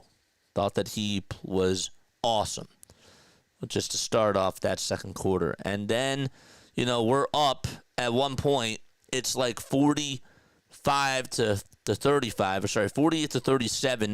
with 6:34 left to go. And then it was 51-37. That was the highest lead. We had a 14-point lead with Eric Gordon knocking down a three. And then what ended up changing after that? Well, we go to a smaller lineup again. And that part I did not like. Trey Lyles was making some threes, and we just could not find a way to slow down Domantas Sabonis because Andre Drummond, when Gershon Yabusele comes back in there, he's playing defense again on Domantas Sabonis, and that changes everything. It's not even just him as a shooter. It's not him as a guy that's just going to drive it over to the basket, but he's a very good passer. He's really good with his decision-making. When he's on with that, and you're giving him space, not even to just shoot, but to just make plays for other guys, he's going to be effective in the passing game too, and that changes how the offenses ran for the Kings. It's not in De'Aaron Fox's hands. It's in his hands. And when they decided to go to Domantas Sabonis and Gershon Yabusele was on him, bad things happened. And that is why I think that we had a 20-7 run that we had to face from the Sacramento Kings, and we just could not play defense. I really don't think, and we let them play at their speed. Basketball is all dictated by pace. When you're playing at somebody else's pace, you're going to be down by a lot of points. So, I didn't like that. I also thought that the game sort of changed when Paul George came out. When Paul George got hurt initially, that's when things also started to change too. So that was also a factor into it. And then, luckily enough, he did come back out there. but was a little bit afraid to shoot. But I hope that will change when we go into the second half. 1 steal by Martin, 1 block by Maxey, 1 block by Gordon, 1 steal by Edwards. We need to get more turnovers on defense for sure.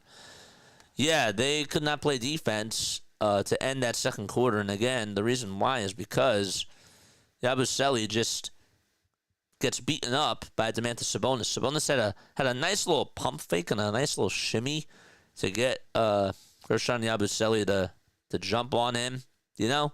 And when he's jumping on you, it's just too easy for Sabonis. You know, we get used to that with Joel Embiid for years. You know, there's so many guys that just cannot match up with Joel Embiid, even at the later stages of his career where he's not as athletic, he's not putting up dunks like he used to, but yet the footwork is still there. And guys, you saw what happened in the last game. DeAndre Ayton couldn't stop him when he was out there, and DeAndre Ayton was literally like cheese to him, you know? Every time Embiid had him as a match, got into foul trouble.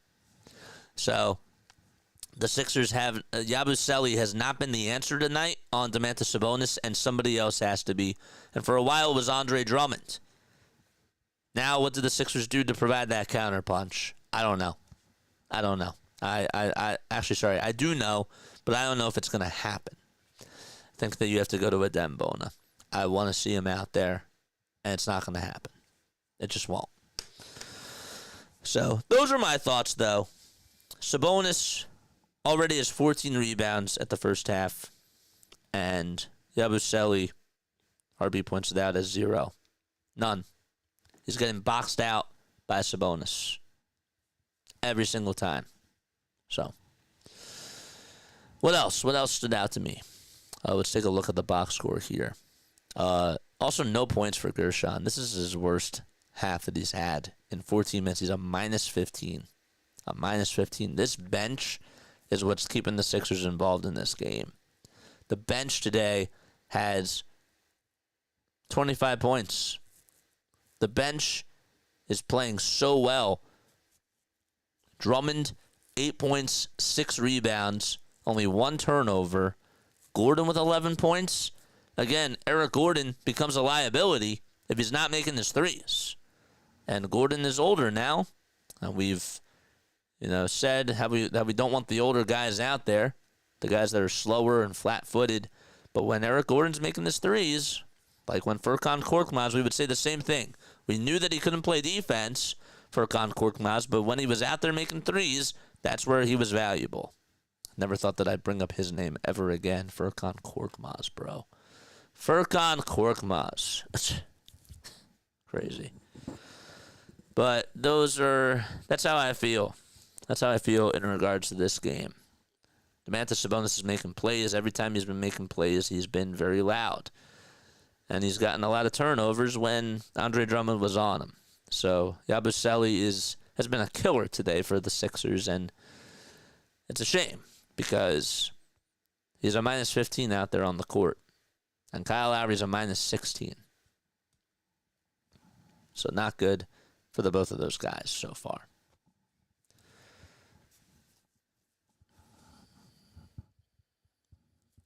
What else was really wild to see?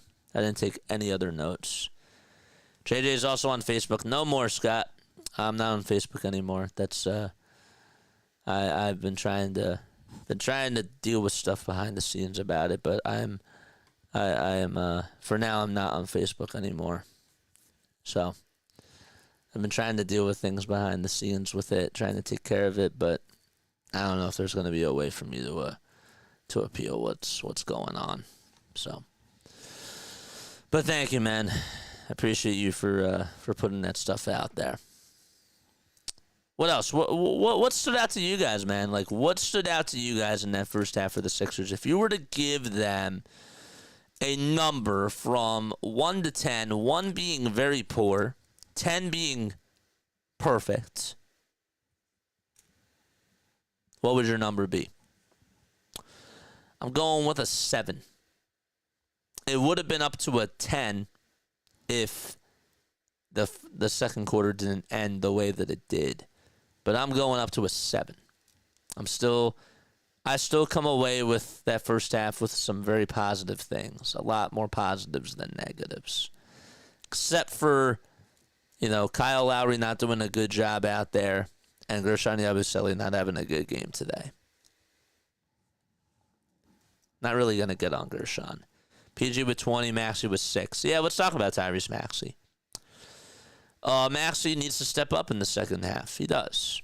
I think that he'll take on over. I think that basketball is about pacing yourself.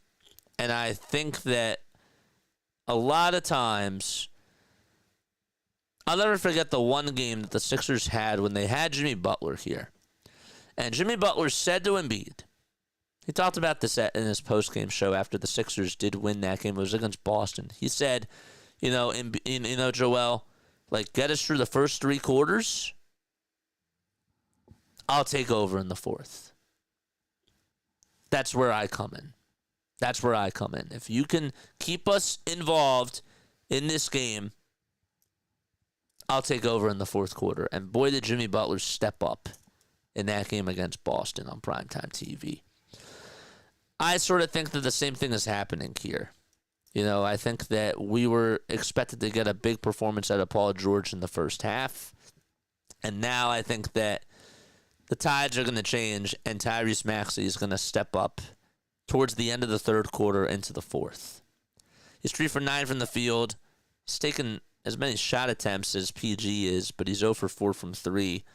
I do believe that he'll take over, though. I have a gut feeling that he's going to take on over in the latter half, in the latter third quarter. Maybe he comes out, though, in the third quarter and just starts hitting ridiculous shots out of the gate. If he does that, I wouldn't be surprised about that either. But Tyrese Maxey wakes up in the fourth quarter and does a pretty good job.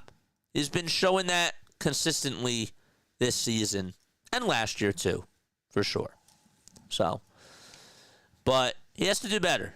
He most certainly has to do better. But I also credit the Sacramento Kings for having De'Aaron Fox on him because Fox's defense has been pretty solid, right? He's contesting a lot of threes. I think that Sabonis actually contested one of them. Maxey didn't have a good shot selection there, but it was still a good contest by Sabonis. Fox has been on them, though, for most of the time. And now we got to try to find a way to come up with screens where Tyrese Maxey doesn't have De'Aaron Fox on him. But then if somebody else is shooting the ball well, it's all about improv. If Paul George continues to have a very good third quarter and he's still shooting the ball very well and he goes for 30 points in the third, then don't fix it. It's all about momentum.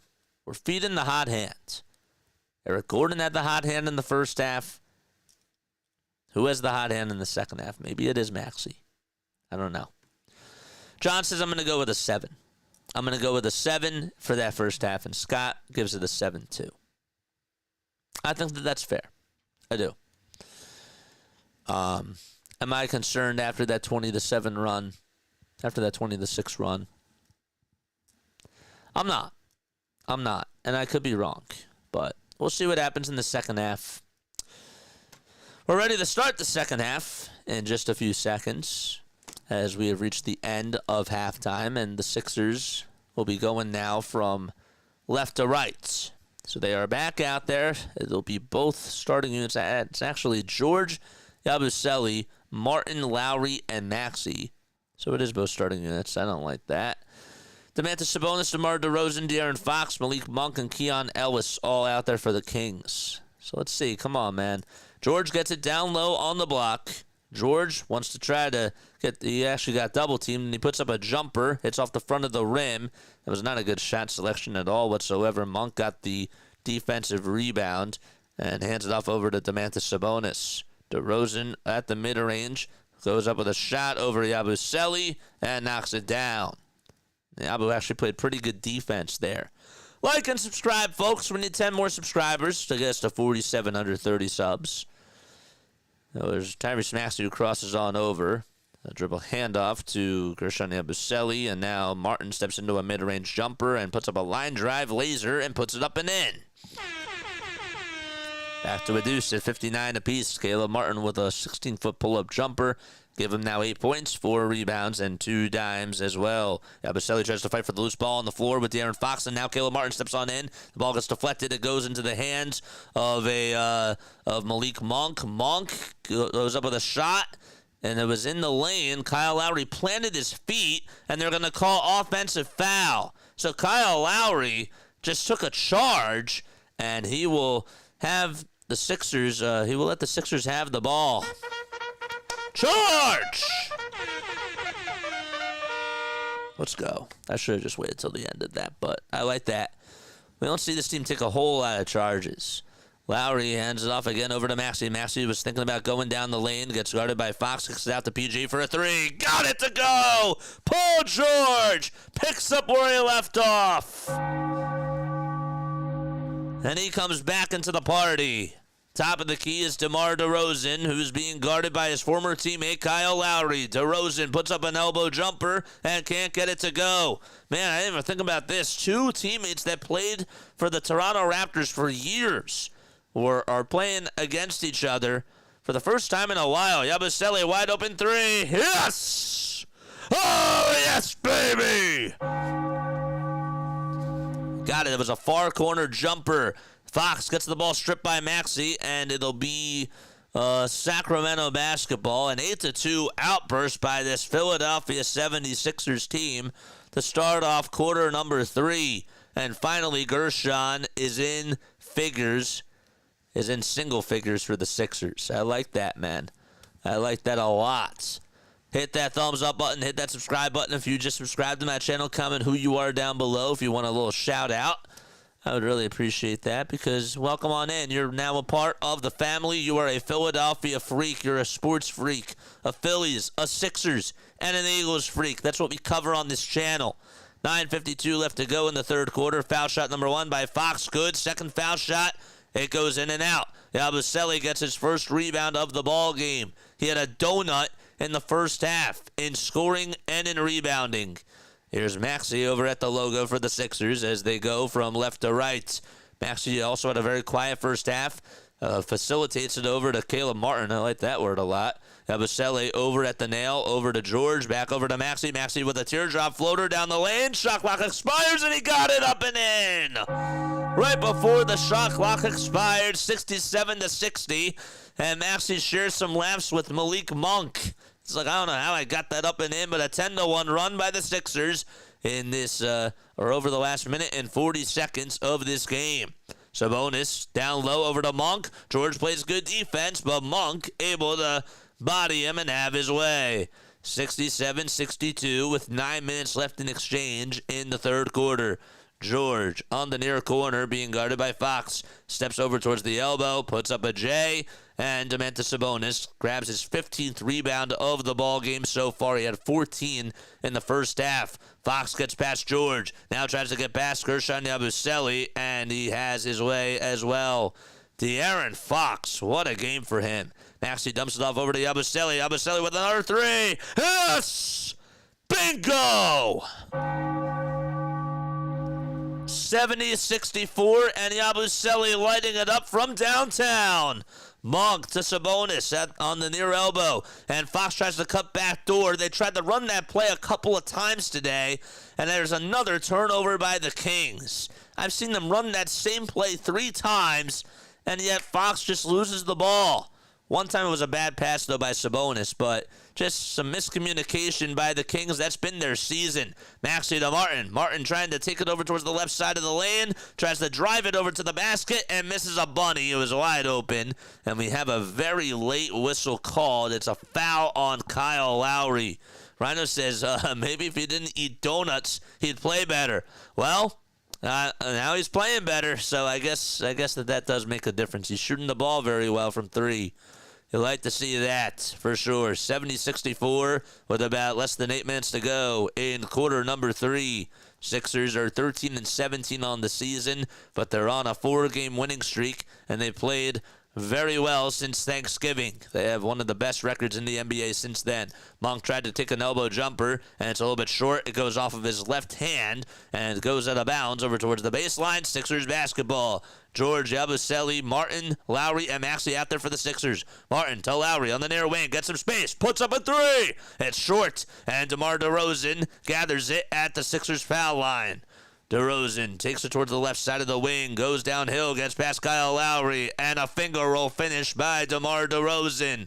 DeRozan with 10 points, 4 rebounds, 1 assist. He's averaging 20.5 points per game this season, along with 4 rebounds and 4 dimes as well. Sixers still up by 2 possessions. Maxey steps back, lets it fly, and he knocks it down. A 25-footer by Tyrese Maxey, and the Sixers up by 7.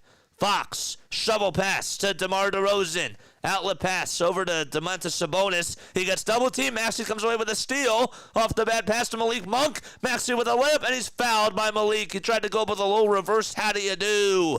And he'll head over to the foul line with a head of steam as the Sixers are up by 7 points. And Maxey heads over to the nail. All right. Let's see if Tyrese Maxey can hit 2 foul shots here. They're actually going to call a timeout, the Sacramento Kings. So the Kings are going to call for time, and the Sixers will be back in just a little bit. Okay, I like that a lot. I like how we start off this third quarter. I don't like Gershon out there, but you know what, man? You know what? I got to give him credit. I got to give him credit because he's knocking down threes. He's getting some separation. He had a nice, he did have 1 rebound off of the missed free throw by De'Aaron Fox. He's been getting bodied down low by Domantas Sabonis, but now he's getting some space, and he's finding ways to work around screens, and the Sixers are capitalizing on turnovers as well. Momentum is certainly on their side. And Paul George had another 3. He's doing really well today. I want to know what the stats are with Paul George when Joel Embiid doesn't play. I don't know. Paul George's stats with no Embiid. Here it is. He's averaging 18 points per game, 6 assists, and 5 rebounds in 9 games without Embiid. Now, with Joel this year, thanks to StatMuse, he's averaging just 13.4 points per game, 6.2 rebounds, and 3.7 assists this season. So let me actually post that and say that this is according to StatMuse. I'd like to do that. According to StatMuse,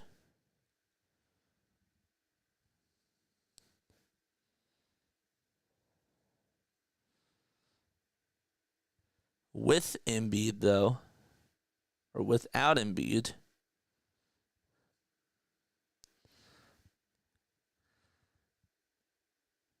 he's averaged, let's put without Embiid.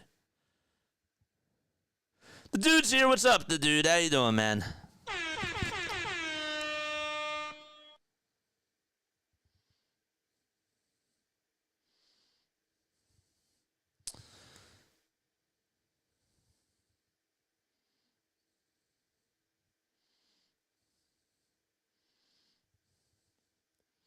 Hashtag Sixers.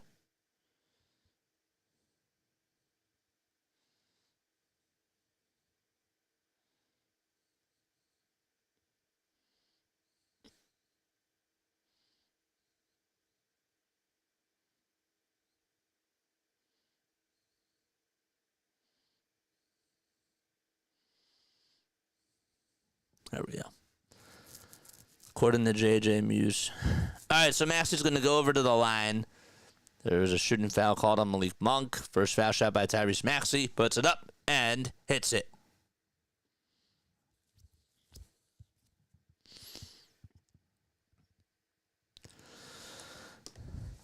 Sixers lead it now by 8 points. Maxey has done a very good job in this third quarter. Made a nice 3. Also made a little floater. And now is 7 points in this quarter alone as he knocks down free throw number 2. Excellent.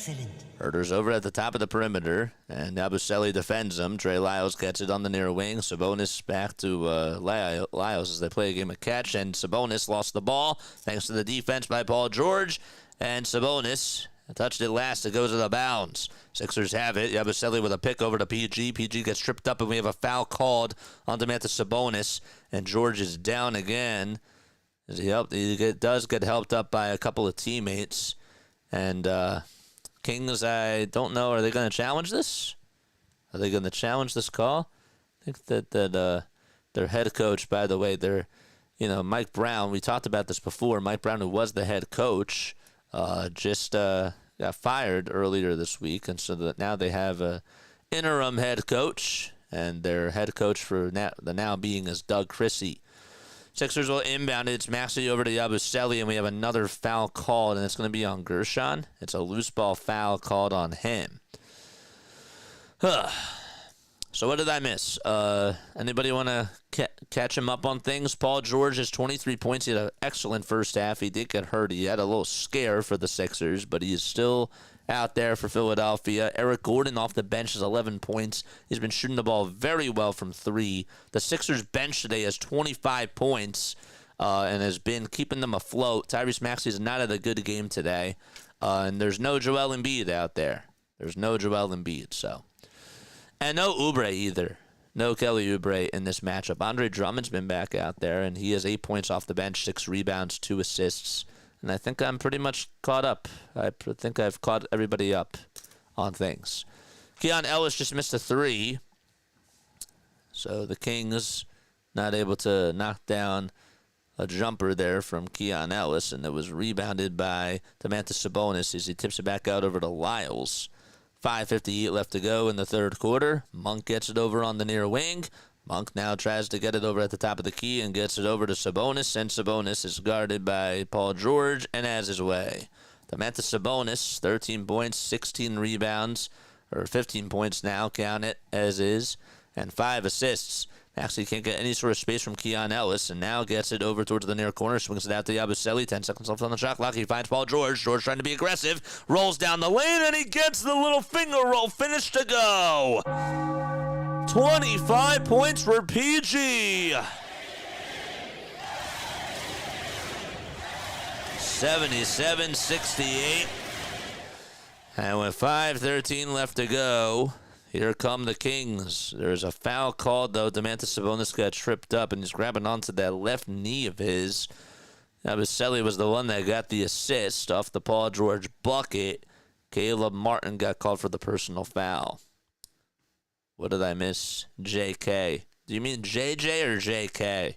See, now I can't. When somebody says JK and they address it to me like in a question like that, I have to ask those questions. Do you mean JJ or JK? Malik Monk gets it over on the near wing. Monk swings it over to Ellis, who catches and puts up a tray and hits it from the near corner. So it's a 2-possession ball game. Keon Ellis making it from about 23 feet. And the Sixers only up by 6 points. Maxey is trying to communicate with Yabusele. He's like, come send me a pick, man. And Maxey goes downhill, tries to fight through the trees, and Herder comes away with the rebound. 5-on-4 basketball for the Kings. Here's Lyles for a 3, gets it to go. Trey Lyles able to knock it down from 3-point range, and he's 4 for 6 tonight. He's been an assassin and a very good role player. Averages those 6.5 points per game, though, this year. George wants to answer back, and he does as he makes a layup. 27 points for Paul George. Monk spins, and we have a foul called on Paul George, who I thought played very, very good defense. And the Sacramento Kings now are in the bonus. George, that would be his 3rd personal foul. 27 points for Paul George. He has been carrying this starting unit out there for Philadelphia. Eric Gordon is back out there over for the Philadelphia 76ers. I only address you as play-by-play with JJ. If it's not that, it's not meant for your attention. I know, but not everybody's you, Jane. Not everybody's you. Everybody's different. First foul shot is up and in. So that one is good. PG's in the chat, man. 9 points for Monk, 6 assists as well.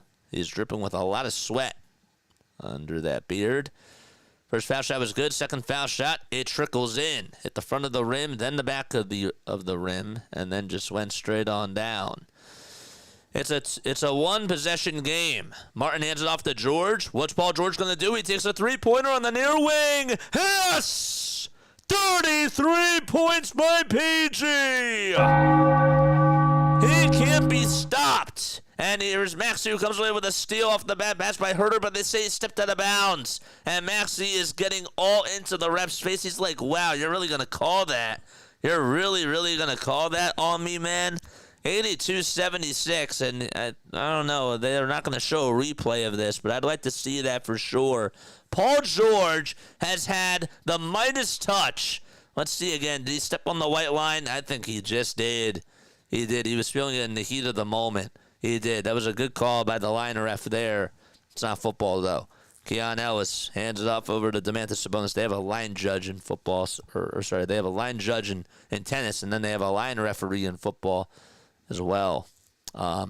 Here's De'Aaron Fox, who tries to go down the lane, draws up a triple team, and tries to lay it up and in with a little runner, and he got it. Just got it to go. An 8-foot little runner that was contested by the Sixers, and Fox in this game, how many points does he have? He has 21 points, 3 rebounds, and 1 assist in this game as well. Abaselli gets it over on the near wing, tries to put it up and in, and he does. He went down that lane, and he parted the Red Sea, and he scoops and scores. Sixers up by 6 with 3:13 left to go in the third quarter. Timeout called by the Sacramento Kings. Let's go.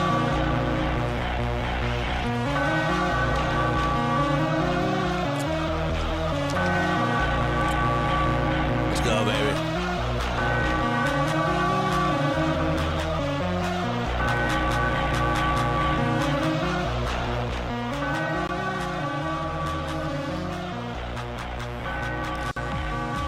Ooh. I like this.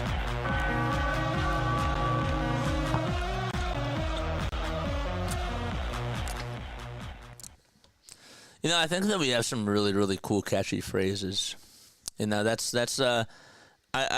noticed that a lot of broadcasters, a lot of people that call games, that do the traditional stuff, like they've always had their own types of calls for different sports, and I've always wondered, like, how do you do that? And even like when I was out of college, I felt like I couldn't really find ways to do that, and now I really feel like I've sort of taken it onto my own, you know, like the yes, oh yes, baby, like that's really cool. I like it when I also say takes the defender over to SEPTA, scoops and scores. We have some really nice little catchphrases. What do you call them? What's that called? It's on the tip of my tongue. Not analogies. What are they called? Broadcaster, what do you call them? That's gonna bug me.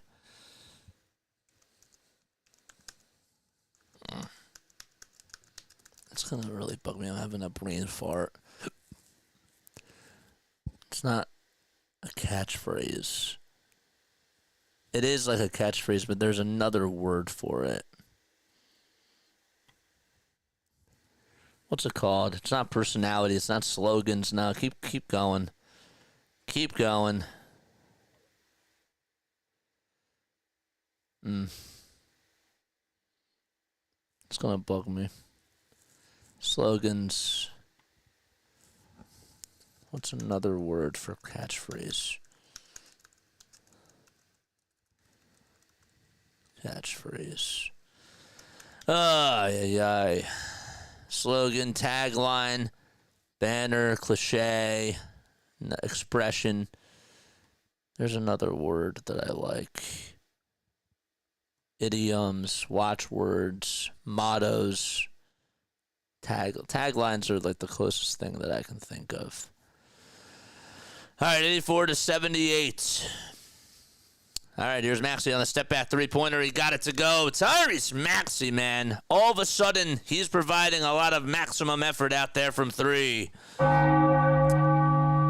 right, 87-78. Here's Yabusele playing defense all over DeRozan. The ball gets tipped, though, by Domantas Sabonis. He tried to put it up and in, grabs his own rebound, kicks it back out over to Herter. Herter goes down the lane, goes up with a shot. It's rejected by Yabusele. And I think Paul George got a piece of it, too. Yabusele came in right from behind, though, to block it. Maxey over at the Golden One Center logo, takes it towards the right side of the lane, finds Paul George. Paul George contested three, and it hits off the side of the rim. He wanted that to go. De'Aaron Fox played as great defense. Verbal diarrhea. That's a good one, Ryzen Ryan.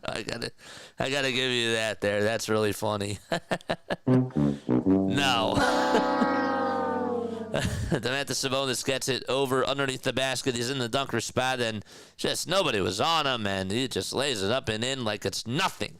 87-80 with about 1:50 left to go in this third quarter. Tyrese Maxey at the logo again, dribbles from right to left, steps back over to De'Aaron Fox, now takes it down the lane with ease with the left hand. No. And there's Council with the rebound. Council tried to kick it out over to Yabusele. It was intercepted, though, by Domantas Sabonis. Sabonis over to Herter. Herter gets it down low, and it's stolen back by Maxey. Sabonis could not get it, and Maxey cut right in front of him. Maxey trying to take it over from side to side. He got it! He got it to go! Tyrese Maxey now with 16 points, taking over the third quarter with PG. Give him now 12 points in this quarter alone. 1:05 left to be played. Sixers lineup, it's George, Yabusele, Maxey, Gordon, and Council.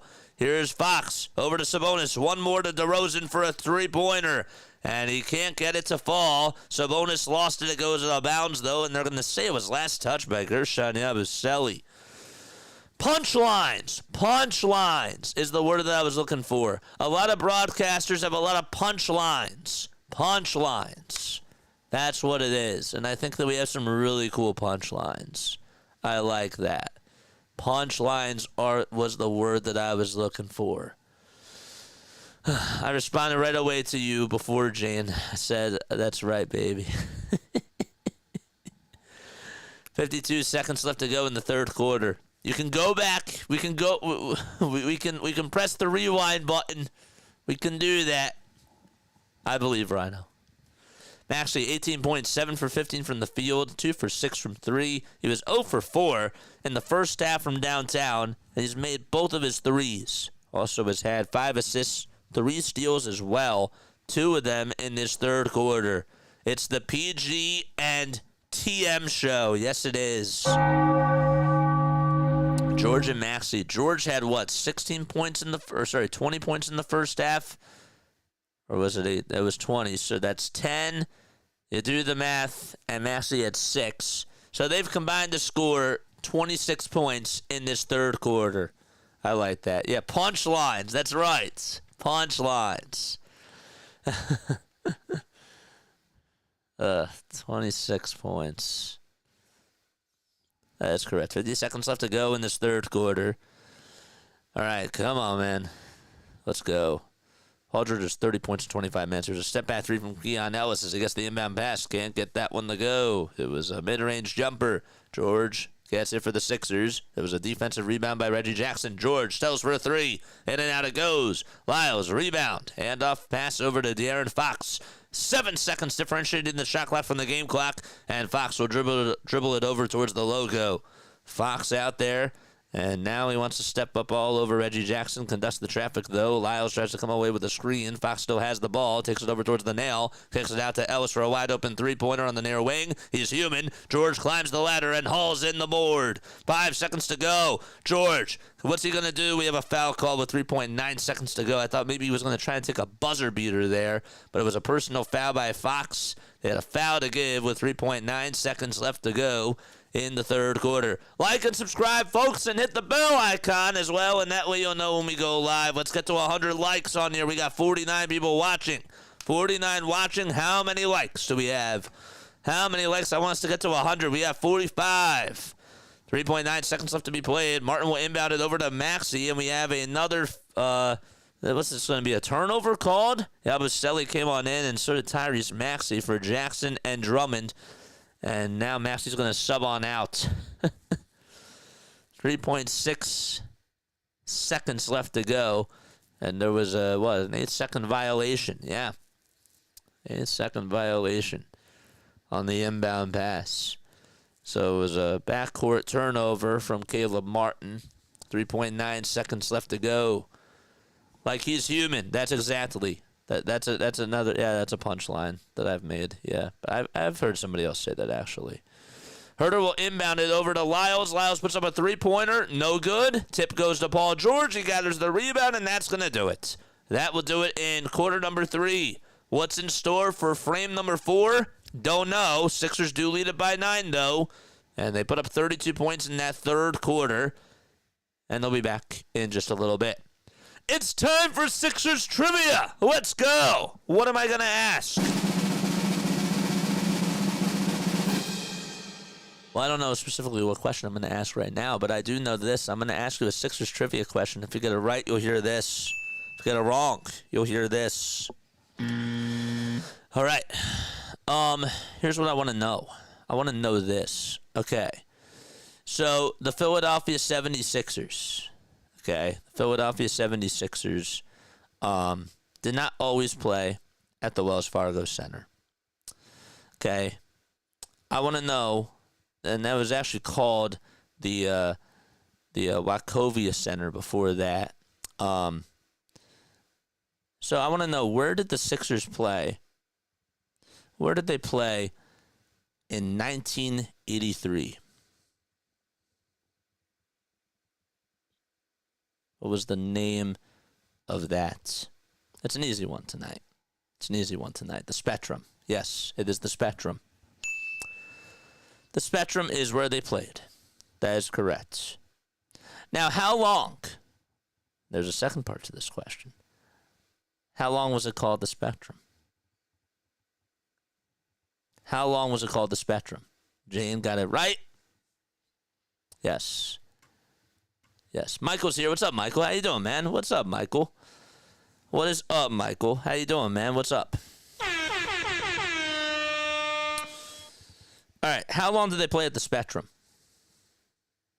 How long did they play at the Spectrum? Is my next question.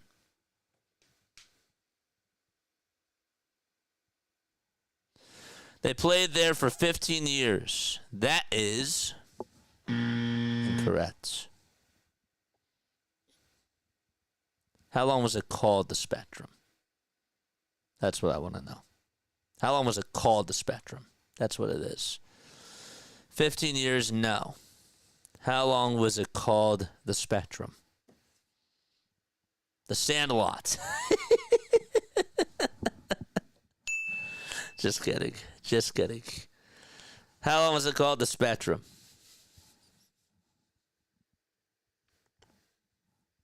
Anybody know? Anybody want to take a crack at it? 9 years. No.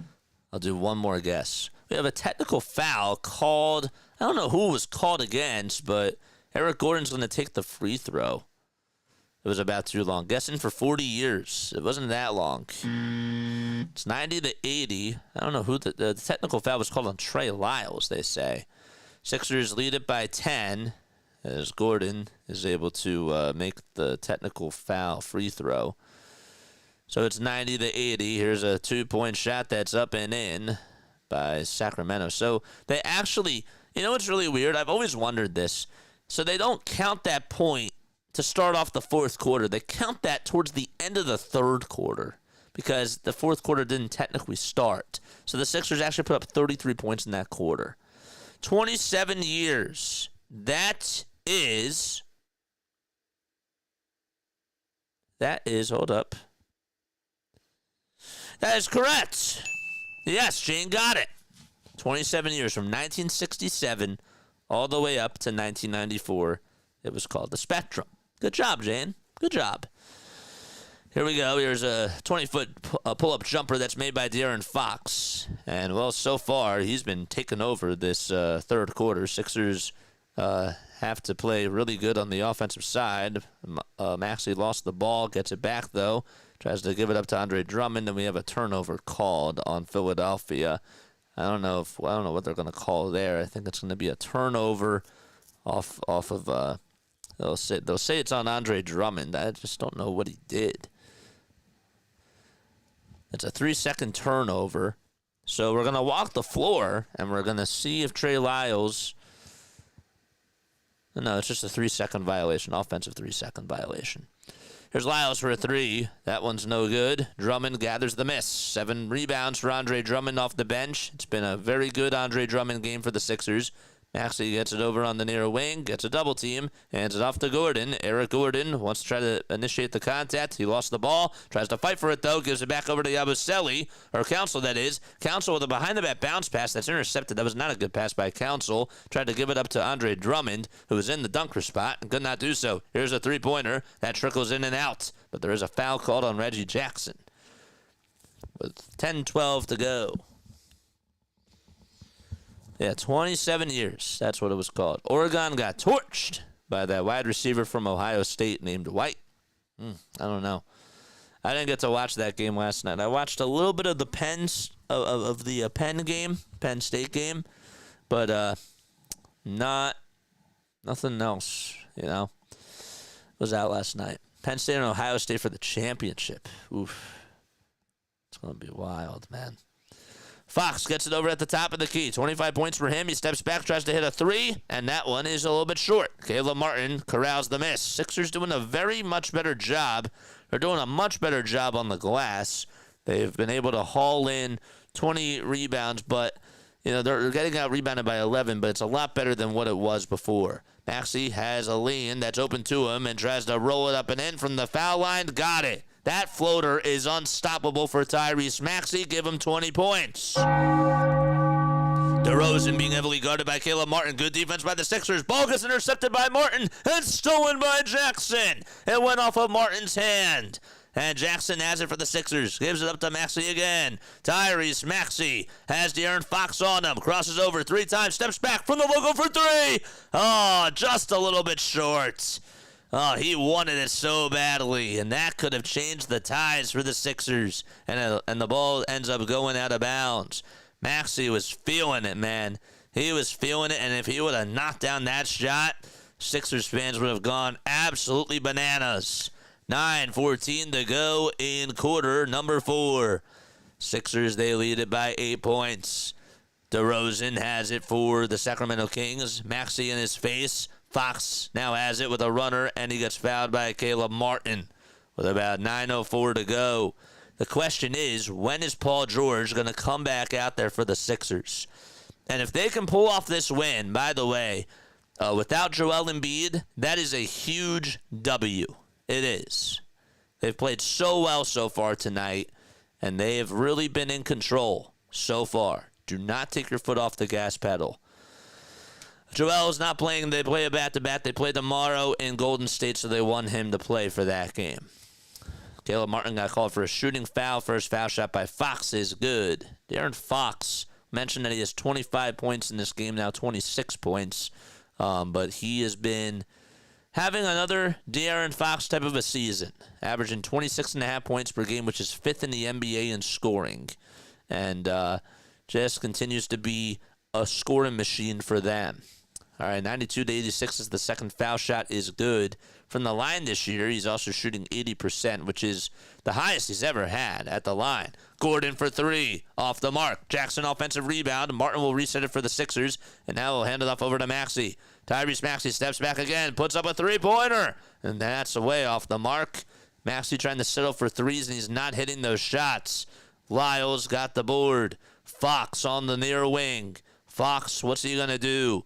Hands it off to DeRozan. DeRozan goes down the lane, and he scores with ease. It's a 2-possession ball game with 8 minutes and 22 seconds to go, and already an 8-3 run so far in this fourth quarter. Drummond on the block has Lyles on him, and he wins the mismatch on a turnaround little baby hook shot by Andre Drummond. Let's see some drums in the chat for Andre Drummond. Fox with a step back, turnaround Jay. Yes. Oh, my gosh. He's just so good when you give him some space in the mid-range game. It's been the De'Aaron Fox performance in this fourth quarter. Caleb Martin trying to make a layup, and he got DeMar DeRozan to buy on a pump fake, and he had his way. 96-90. Fox again goes down the lane. Floater is up, and it trickles in. Hit the left side of the rim. Went towards the backboard and dropped on in, and it's back to a 4-point game with about 7:30 to go. Fellas tried to get a steal and almost intercepted it. It goes out of bounds over towards the near sideline, and it'll be Philadelphia basketball. Don't forget to like and subscribe and hit the bell icons. 50 people on here watching. Make sure you guys hit the thumbs up button, subscribe to the channel, and let's get to 100 likes. 100 likes. Come on. Let's try to get over to 100. We got 47. We're almost halfway there. 7:20 to go in the fourth quarter. And now Paul George is back out there for the Philadelphia 76ers. Maxey with a bounce pass that was supposed to go over to Paul George, and Maxey gets caught for a turnover there. George did not anticipate the pass coming. He was like, that was supposed to be for you, man. It's all right. Let's get back on defense and let's focus, he says. 7:10 to go. Here's a three-pointer. That's up. No. Andre Drummond gathers the rebound, and he has to give it to somebody. Finally finds Paul George. 7 minutes to go. George crosses over 3 times. Passes it back over to Tyrese Maxey. Maxey has some space. Pulls up for 3. Yes! It almost didn't. It almost trickled out at the last second. And Maxey able to knock it down from that near wing from 25 feet. 7-point lead. Timeout called by the Kings. Just like that. Make some noise in the chat. Maxey and George with 53 points combined.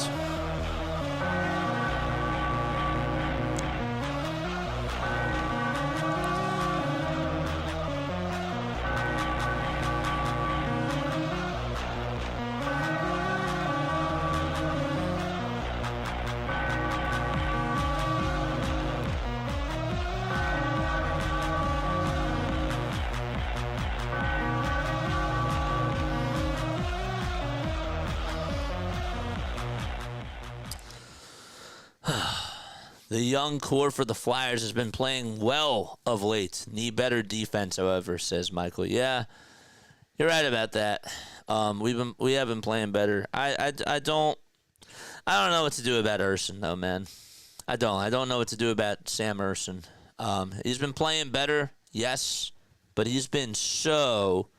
I mean, like when he's bad, man. When he's bad, he's just so bad. You're either going to get a good game for him or you're going to get such a bad game. He's so inconsistent, man. I'm a Lakers fan, but for tonight, go Philly. I like the sound of that, Mike. I do. I like the sound of that a lot. Make sure that after this game, you tune into our little post-game show. We will be doing a post-game show after this game. And when they're done with their West Coast road trip, I am going to be doing post-game shows where I allow callers to come back in on Discord and we get to talk more about the Sixers because I think that we should start doing that. So next week we will do that. We'll bring back the post-game shows on Discord. And also for the Eagles playoff games, you bet that we're going to be going over to the Discord lines after the game. Kolosov seems like he could have potential. He does. He definitely does. It is true. It is true, but overall, are they playing better? Yeah, they are. They are. They have their season is like they don't have the expectations for them are just to see what they have. You know, Michkov has had a very good year. I've been very impressed with Michkov. But you know, they were on a bad losing streak for a little bit and now they're back to being okay. Like they're a 500 team. They've played 500 hockey throughout this year. Like, the highs have been high, the lows have been low. So, we are streaking, JJ. Go Sixers. Yes, like Will Ferrell says. What's up, Neil? I didn't forget about you, man. Next week, we are going to be doing those, we're going to be doing those things that I promised for those giveaways, man. We're going to be doing those meet and greets. I promise. Monk gets it over at the top of the key, puts up a three-pointer, in and out it goes. Paul George gets the rebound. It was a good play call by the Sacramento Kings, but the Sixers are able to play good defense. Here's George back outside over to Tyrese Maxey. Maxey, what's he going to do? Takes it over towards the mid-range game, tries to go over to Eric Gordon. Gordon now with a floater inside. Eric Gordon, man, what a day for him. 12 points off the bench for the Sixers. And the Sixers have a 9-point lead, and they're in the driver's seat for now. We're halfway done the fourth quarter. DeRozan got a little screen from Domantas Sabonis, and there's a personal foul called on Caleb Martin. He's going to have to start being careful. That's his third personal foul. George also has 3 personal fouls too, but Caleb Martin's been playing really well defensively in this game. In the second half specifically, he's done a very good job on DeMar DeRozan. He has. He's been doing so well. 110 to 103, so we're not going to win. All right, 101 to 92. 5:55 left to go in the fourth quarter. Sabonis passes it over to Malik Monk. Monk tries to take it over towards the near corner, tries to go down the lane, gets it rejected by Drummond, but we have a foul called, and it'll be on Andre Drummond. He just got a little piece of the jersey. You think that KFC's still open at this time? I'm going to say no. I'm going to say no. Do you want to bet? No, I'm kidding. I'm kidding. I'm just joking. 5:51 to go in the fourth quarter. Foul shot number 1 by Monk is good. The Sixers have committed 4 fouls. That's what they got to be careful with. The Kings have not committed any in this fourth quarter so far.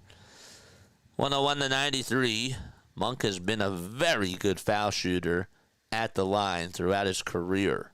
And this season, he is shooting 85% from the foul line. And the second foul shot is good by Malik. Sixers trying to get some more points on the board. Maxey tries to scoop and score, and he's assertive, but he's going to the line to shoot 2 free throws as the foul is called on Kevin Huerter. It is a shooting foul indeed.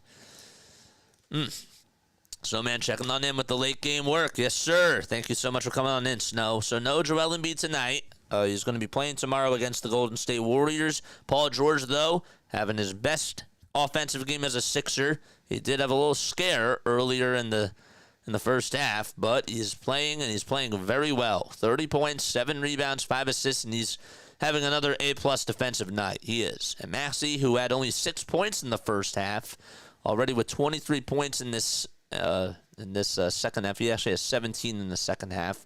He's going to the line, making now 18 points in the second half for Maxey. And foul shot number 2 is up, and it's good. Excellent. It's now a 9-point ball game with about 5.5 minutes left to go in the fourth quarter. Fox is being clamped up by Caleb Martin, and now he's forced to pass it over to Malik Monk, who gets some space, dribbles around the screen for 3. Malik Monk, not a good shooting night for him. He's 0 for 5 from 3. When he's on, but when he's cold, he's cold. Here's Maxey again over on the far wing, dribbles out over towards the Toyota sign, and now Ellis is his tag. The defensive switch, though, as Kevin Huerter's now on him. Can Maxey win this battle? He steps back, gives it up to George. 4 seconds left on the shot clock. George with a floater inside. No. George tries to put it back up and in. That's no good either, but he grabs his own offensive rebound. Good job by him to just chase that thing out. 10 seconds left to go in the shot clock. What's PG going to do? He steps back and he got fouled. Or are they going to call an offensive foul? They do. They call an offensive foul. I don't know if I agree with that call. It didn't look like his feet were set. It's 103 to 94. Nick Nurse is looking up. He's looking up. I don't think they're going to challenge it, though. Let's see. Did he push him off a little bit? Yeah, he pushed him off just a little bit. So they're going to call it an offensive foul, and I don't think the Sixers should review it. I really don't. 4:50 left to be played in the fourth quarter, and they won't. So it's Monk, Sabonis, Fox, Ellis, and Lyles out there as the Kings go from right to left. Fox with a mid-range J. Count it. Got it to go. 103-96. De'Aaron Fox picking up the second half like he's Iron Man. 31 points for him. And he has been so dominant in this second half. Every time he gets a mid-range shot, it just automatically goes in. Maxey tried to scoop and score, was blocked and rejected, though, by Malik Monk, who's out in transition. Monk takes it over towards the nail, puts up an elbow jumper. Or, sorry, that was a layup, excuse me, and he could not get it to fall. Domantas Sabonis got the rebound and gets fouled. 19 rebounds in this game for Domantas Sabonis. He has been all over the glass on the offense and on the defensive side. He has gotten, I mean, this is now like what? This is now the 11th game in a row where he's had over 10 rebounds, really over 12. It's 12 or more rebounds in his last 11 games. We have a foul called as Malik Monk is going over to the line, and the Sixers, by the way, are already in the bonus. First foul shot is good by Monk, and the Sixers will call a timeout. So they still have 3 left to go. That's the 5th personal foul called on Paul George. He has to be careful, man. Has to be careful. One more, then he's done. Sixers do lead it by 6 with 4:14 left to go in the fourth quarter, and they burn a timeout. And they'll be back.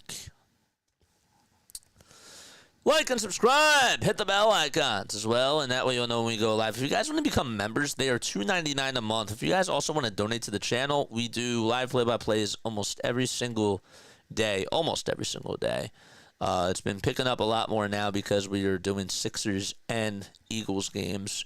So that's been really, really nice. If you guys want to become a member, though, it's $2.99 a month. What do you get access to? Where are my members at? Comment all the emojis down below.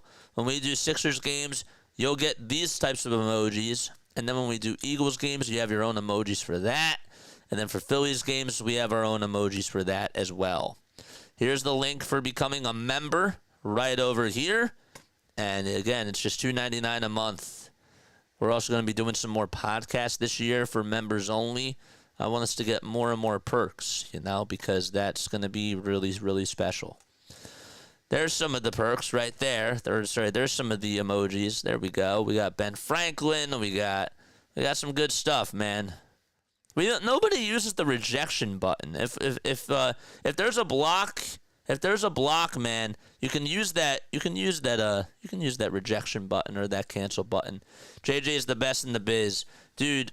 I appreciate you for saying that, man. That's a high compliment coming from you, my guy. It really is. But I think that you're really good on here, man. I really do. And I just appreciate you very, very much. We need more. Yeah, Scott. There we go. There's the rejection. Yeah, I want us to try to use those more whenever we get blocks. Whenever we get blocks, I want us to try to use those emojis more. I feel like that's the unsung hero type of emoji that's on here. You know what I mean? Neil says I agree. He says I agree with Rhino. Thanks, man. Not doing this, though, without you guys. And that's the truth. I'm not doing this without you guys. Hit that thumbs up button. We got 53 people on here watching. Tell your friends. If there's anything you come away with tonight, tell your friends about this channel. If you guys enjoy Sixers, Phillies, and Eagles games. Honor Mutombo with the finger wag. Or Johan Rojas. That's the only thing I like about Johan Rojas with the Phillies is when he does the little Mutombo finger wag. It works so well. It works so well in baseball. In the NFL, they should do that. Imagine if Cooper DeJean or Quinyon Mitchell just rejected Justin Jefferson in a playoff game from getting a touchdown and they swatted it away and they did the finger wag. I'd go bonkers for that. That would feel so nice. I love those little celebrations. So Monk with the second foul shot, he puts it up and he knocks it down. 103-98, and the game is getting dicey. The Kings have put up 18 points in this fourth quarter so far. Sixers have put up 14 points. Here comes Martin, who steps in towards the corner, has to go up with an elbow jumper, puts it up, and knocks it down. Caleb Martin, man, he's been the unsung hero in this game for the Sixers. 12.6 rebounds and 4 assists for him, shooting 50% from the field. Maxey off to the races as he comes away with a steal. He wanted to try to solo it, but he lays it up and in anyways. And the Sixers up by 9 as Tyrese Maxey give him 25 points, 55 combined with PG. Sabonis in the dunker spot. Zips it all the way to Ellis at the top of the perimeter. Ellis tries to get some space from George, and now Sabonis gets it back at the top of the perimeter again. Fox zigzags his way over towards the lane. Good defense by PG, but the shot by Fox is good. He got contested on that little floater, and De'Aaron Fox still at his way. 107-100, and another timeout called by Nick Nurse. With 3 minutes and 3 seconds left to go. Fox with 35 points. He's only missed 3 shots tonight from the field. He's 13 for 16. Jeez, man. He's just so good. I wanted the Sixers to draft him, too, years and years ago. Who did we get in that draft? Was it Ben Simmons? Was that the Ben Simmons year? When was he drafted? Now I got to know. 2017. So 2017 was Ben Simmons' year. Yeah. He was the 5th overall pick by the Kings. We had the first pick, and we got Ben Simmons. Crazy. And I thought Ben Simmons was going to be better, but I really liked De'Aaron Fox. We could have got him. Dude, imagine if we had De'Aaron Fox, and imagine if we had Jason Tatum. With Joel Embiid. We wouldn't have gotten Maxey, and I love Tyrese Maxey, but I think that would have been a very, very good team. Can't live in the past, though. Can't live in the past. We are here in the present tense. Somebody's going to be super close for the final score. JJ's out of the race. 110 to 103, I said. So I would have to hope for no scoring until like the very end. All right, come on, Sixers. Let's go, man. Let's go on offense. 107 to 100. George will inbound it over to Maxey. And Maxey backs up over towards the logo. Fox is his defender. Gives it up over to Paul George again. George is trapped over on the far corner. Now gets trapped over at the logo. Steps out of bounds, though. Did he step out of bounds? No, he did not. He didn't step out of bounds. George has it over at the top of the key. Throws it away, though, over to Eric Gordon, who was down low. He was actually over towards the half-court mark, and I thought maybe he stepped on the line. They didn't call it, though, and they play it on. Fox has it.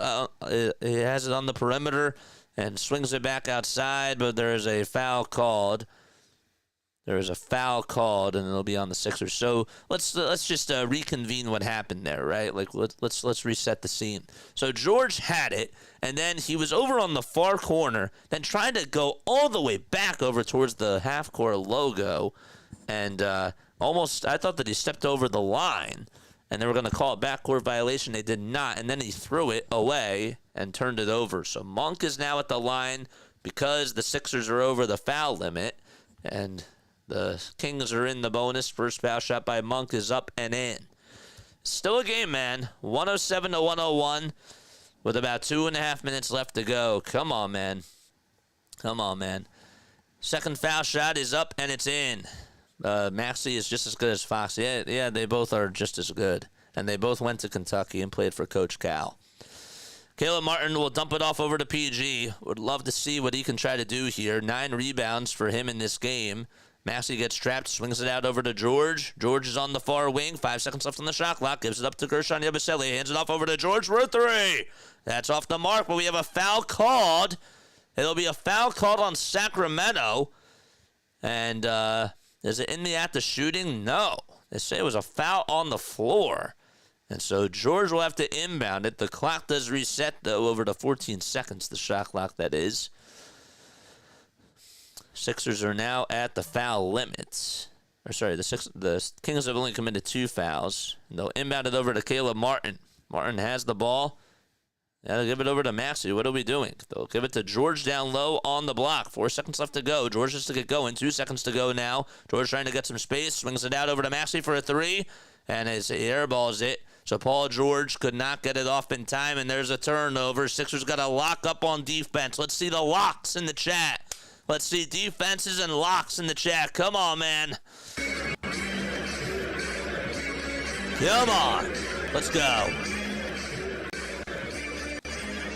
All right. Monk will pick up the basketball over at the logo. 1:55 to go. Fox on the near wing. It's getting dicey at the Golden One Center. Fox tries to swing it downhill. Here's Ellis for a near wing three. Got it to go, and it's now a 2-point ball game. The Kings have not had the lead, I don't think, at all in this game. Feels like they haven't had the lead in quite some time. 1:40 to go if they did have the lead at one point. Maxey has to try to close it out for the Sixers here. Maxey gets trapped. He gets double-teamed, and we have a kick-to-ball violation called on Sacramento, I believe. Maxey, actually, yeah, it was Fox who kicked it. Come on. 107 to 105 is the score. George gets it underneath the basket, kicks it out to Yabusele for a wide open three. No good. Martin, though, offensive rebound, kick out to Gordon for three. That one's up. That one goes in and out. Sabonis grabs his miss. And the Kings can tie it with a 2 or take the lead with a 3. Sabonis turned it over, though. Yabusele got the steal. And he deflected it and hands it off over to Maxey, who wants to just slow things down. 1:10 to go. Maxey has it over at the logo. It's his show now. Maxey lost the ball, though. He turned it over. DeRozan tries to solo it, and he got the layup to go. It was good. And we're tied up 107 to 107 with 1 minute to go. Lock up on defense. Let's go. George will hand it off and dump it off over to Tyrese Maxey. 50 seconds left to go. Clock winding down to 10 on the shot clock. Maxey trying to take on De'Aaron Fox. Maxey goes up with a shot over Fox. He puts it up, can't get it. Sabonis rebound. Sixers offense has gone ice cold. Here's Monk, who heads down the lane, tries to go up over Paul George, and I think we have a goaltending call. Let's see. Are they going to call a goaltend? I don't know. Yabusele says review it. I don't know what they're going to, I don't know what they called there. Is it a foul or is it a goaltend? They haven't put up any points on the board. They did. They put up 2 points. They didn't do that on the NBC Sports app. It's 109 to 107. So Monk had it. Let's see. I don't know if that's goaltending or not. Was the ball over the rim? It's hard to tell. So they're going to replay. They're going to review this. They are going to go to the replay center and review this. Embiid is out there. This is just an official review. It is not a challenge. It's not a challenge. Sixers do have 2 timeouts left. Oh, man. They have not scored, the Sixers. Now's a good time to check this thing out. The Sixers have not put up any points in about 3 minutes. They've not put up any points in about 3 minutes. They've gone ice cold. It's been a big run. It's been an 11-0 run by the Sacramento Kings.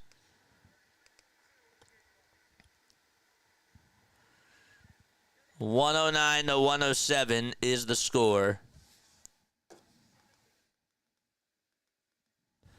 Sixers just have not been able to close this game out. They've gone ice cold. So they call the goaltend. And now I think the Sixers, are they going to challenge this?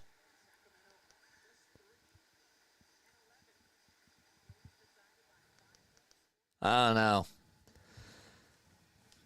33 seconds to go in the fourth quarter. Refs still have the ball. And now a timeout is called. Timeout by the Sixers. Okay. Oh, man. Come on, man. 64 people on there watching. Hit that thumbs up button. Hit that subscribe button. Man, come on. We're playing so well. The Kings, we let them back in it. I don't know how. I don't know how we let them back in this game. This is not good, though. It's 12:23 p.m. or 12:23 a.m. Eastern Time. Don't forget to like and don't forget to subscribe as well.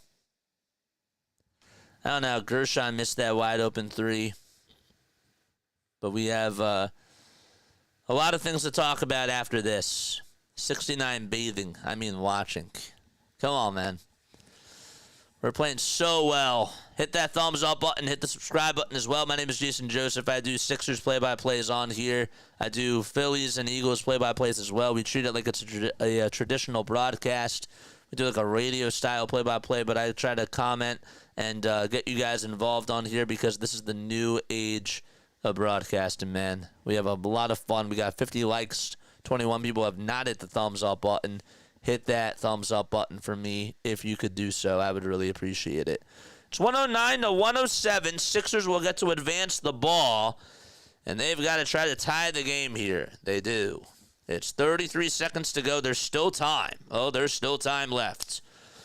George will try to inbound it for the Sixers. Hands it off over to Caleb Martin. Martin faked the handoff over to Maxey. Gives it up to Paul George. George goes down the lane, lost the ball, and it's stolen by Malik Monk.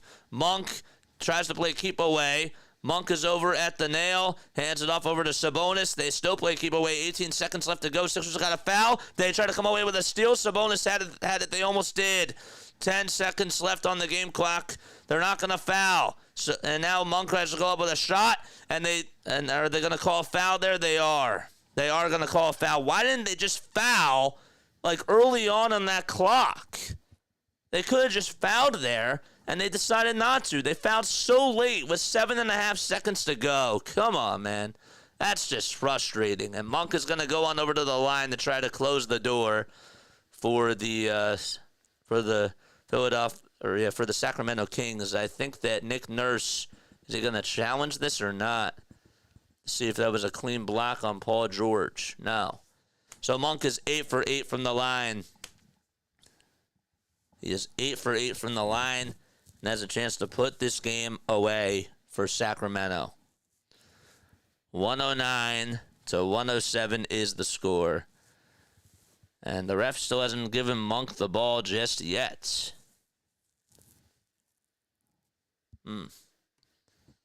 Had the lead the whole game. It choked this thing away. Paul George, man, was playing so well. He was playing so well. And then just went ice cold, man. George just fouled out, too, by the way. With 7.4 seconds to go. Not a good ending for Paul George. Monk is at the line. He's trying to put the dagger in this. First foul shot by Monk. He puts it up, and he knocks it down. It's 110 to 107. Again, an 80% foul shooter this year. Has made all 11 free throws. This one seals it for Sacramento. Foul shot is up by Monk, and he got it to go. 111 to 107. Timeout called by Philadelphia. It's their last one. I can't understand why they didn't foul with so many seconds left. There were about 3 seconds differentiating the shot clock from the game clock. They could have fouled with about 18 seconds to go. They got to communicate. Now, they haven't really had to be in all those types of pressured situations, but, you know, this is a game where, you know, we were feeling really good about ourselves and we just lost it. Is this one to hang your head down on? It's disappointing in the moment, for sure. The grand scheme of things, I don't know. It's not a good time to bring that up, though. 64 people now watching. Make sure you guys hit the thumbs up button, subscribe to the channel. Actually lost that ball, and I'm looking at the DeMar DeRozan layup for the tie. Maxey and George were playing so well, and they both fumbled. And I don't really know if Yabusele's goaltending was the right call. I don't know. All right, 111 to 107. If the Sixers want to get back into this, they got to make a catch-and-shoot three. Then they're going to have to foul Sacramento, and they're going to have to try to make a full-court shot. They don't have any timeouts left after this. So Lowry will inbound it for the Sixers, and they're going to have to go up with a killer. And there's DeMar DeRozan who gets the steal. 5 seconds to go, and that is not going to do it just yet. DeRozan got fouled. Sixers could not get the inbound pass into the right spot. Maxey lost it. Sixers end this game, by the way. They got outscored. They couldn't put up any points with 3.5 minutes to go. They couldn't put up any points with 3.5 minutes to go. That's the frustrating thing about this. 111 to 107. Nick Nurse is hot as well. DeRozan at the line. Foul shot number 1 is up and in. That makes it 112 to 107. How do we not score in 3.5 minutes? Shot number 2 by DeMar. Got the friendly bounce. 113-107. Maxey has to try to go up with a full court shot here. What's he going to do? He puts up a three-pointer, and that is it. That's going to do it. Sixers lose by a final score of 113-107. That is the final score of the game. Kings come back and win it. Put up 33 points. Hold the Sixers to 18 points. And could not get the Sixers could not score in the final 3 minutes and 33 seconds.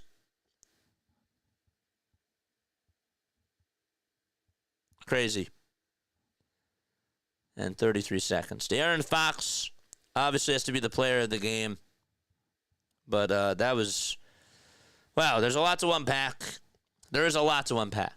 All right. I'm going to take like a 3-minute step off. And I will be on for the post-game show. Because there's some things to talk about. There was a lot of really good things that were being done. And then we lost it. Like, this was a game that we choked. This was a game that we choked. It is upsetting in the moment. I thought that we played so well, and we deserved to win this game, and the Kings didn't even take this game. We lost it. I really thought that that's how it was tonight. Am I upset about it? In the moment, yes. In the grand scheme of things, no. Because there are still some things that I take away from this. But I'll say one thing before we go to the break. As great of a game as Paul George played, those last 2 minutes, I mean, people have said that he just doesn't come up strong. And we're seeing that. We're seeing that, man. We're seeing that he's not coming up strong in those final 2 minutes of the game. And he lost the ball. He turned it over a couple of times. Can't rely on him in the last 2 minutes. That's the one thing that I'm taking away from this, even though he had a very, very good 46 minutes. So, disappointing, and we'll talk more about it in a little bit. I'm going to take a very quick step off. See you soon. All right, see you very, very soon.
Unbelievable.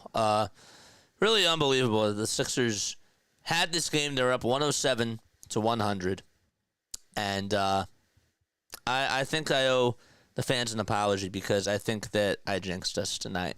I really do. I think that when I said that the Sixers, that the Sixers were going to have to not put up a lot of points to end that fourth quarter in order for me to be correct about my final score prediction, that's when things really did go south.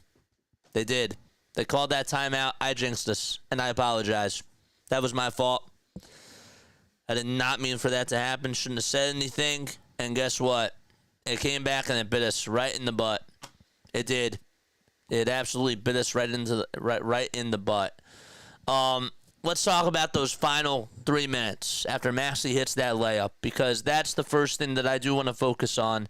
It's annoying that they collapsed this game. They were up 107-98. Fox hit a little floater. Okay, Sixers call for a timeout. I don't know why we fouled so much in that fourth quarter, but we did. Gershon Yabusele made a bad foul. Malik Monk made 2 free throws. It's now a 107-102 game. And then we tried to give it up to Paul George a couple of times. The first time that we gave it to Paul George, he had it over in the backcourt. He actually had it over on the far corner. Then Sabonis was on him. They made the switch, and they put Domantas Sabonis on him, and he just couldn't get any sort of space to even pass the ball. I don't know why it took them that long to figure out to put Sabonis on Paul George, but it did. It took them that long, and that defensive matchup worked. Now, Paul George also turned the ball over. Tyrese Maxey had a big turnover when it was 107-105, but let's go to the Paul George's first turnover in that fourth quarter, because that was huge. That was really a big turnover, right? He turns it over there, and it's 107-102, and Keon Ellis makes a wide-open 3. Ellis beat them on that play. Okay. Can I be mad about that? No, because Ellis was not having a good game. And then when we had to go to try to go to Paul George again, he turned it over again, and he lost the ball. And just, he lost the ball, missed a dribble. It was deflected off of, I think it was De'Aaron Fox's knee, whatever. We turn it over, and it's now 107-105 still. And then we got lucky because Domantas Sabonis lost the ball again, and Paul George, to his credit, got back on defense and got the steal. But then what ends up happening is this is our time to try to make a statement here. I said I want the ball in Tyrese Maxey's hands. We got it into Maxey's hands, and Maxey, who doesn't really make a lot of turnovers, had a careless mistake and just lost his handles. And DeMar DeRozan makes a layup out of it and ties the game. And the game changed right there with exactly 1 minute to go. Because now we're panicking.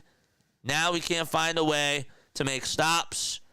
And I can't understand how we collapsed that badly the end of this game. It's annoying. It stings. It stings because we had this right in the bag. And now you got to win tomorrow. Now you got to win tomorrow with Joel. But it stings even more because we didn't even have Embiid, and we were playing so well in those first 3 quarters, and even in the very beginning stages of the fourth quarter. But the final 5 minutes is what killed us.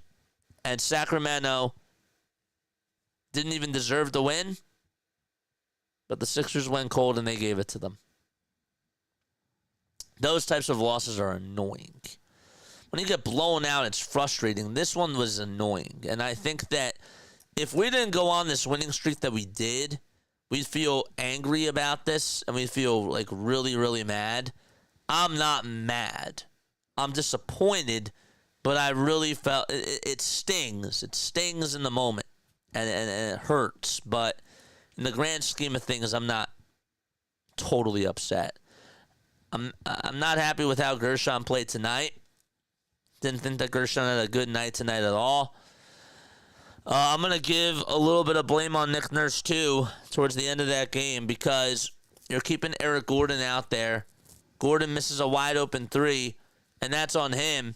But in no way, shape, or form should Eric Gordon be out there in the final 5 minutes of the ball game. He just shouldn't be out there. So I don't like how they went to him. Why not go to Ricky Council in those minutes? You need bodies. They're trying to get some type of spark off the bench, and we're just keeping to this lineup out there with 3.5 minutes to go. You got to live and die with Paul George and Tyrese Maxey and Andre Drummond, and I understand that, but you got to be creative. If the lineups ain't working, and you call a timeout, why is Gordon still out there? Why is Eric Gordon still out there with like 1 minute to go? He should not be closing out games. So I got to give him blame as well. Caleb Martin was not making his shots down the stretch, and he's out there for defensive purposes. I get that. I get that Paul George is still out there, and he has to be. You have to rely on him. You paid him to do that. And he was having a great game. But all that now gets flushed down. RC4, man, should have been out there. Somebody else over Eric Gordon. And not Kyle Lowry either. So, I didn't like that at all. Thought that was a big mistake that the Sixers made. As they tied it, after they tied it 107-107, Maxey misses a floater. It was a good defensive play by De'Aaron Fox. They locked down on defense from there on. Sabonis got the rebound. Malik Monk hits the layup. And then what really frustrated me, they called a goaltending on Gershon. Was it a goaltending? I don't know. I'd have to look at the replay. But it's 107-109. And what ends up happening is, again, we're behind and we're trying to tie the game. Monk is playing defense on Paul George, who tries to step back over him. Can't get any sort of space. They should have passed it over to Maxey. I thought Maxey was wide open there. Have to look again at the replay of that. But he turned it over. It was a crucial turnover. And Monk got the turnover. We had 33 seconds. This is what frustrated me. We had 33 seconds. Paul George lost the ball with 26 seconds. And for some reason, there's like 3 seconds separating the shot clock from the game clock. When the clock goes down to 18 seconds, we can't foul. We can't rotate. We can't rotate on guys, and we can't get into people's wheelhouses. Why? It feels like for years and years, nobody talks about this. Feels like for years and years, nobody talks about this, and I wonder why. We are so bad at fouling at the very end of the game when we have to foul. We take up so much time off the clock. And that, I got to blame on the players. I got to blame that on the players. Because the coach obviously wants them to foul. And he's screaming for them to foul. Players just can't get over and they can't foul. And they're just, and the Kings are playing keep away. They go from Sabonis to Ellis. They go back to DeRozan, and then finally, like when they give it to Monk, they foul with 7 seconds to go. You wasted 19 seconds of time.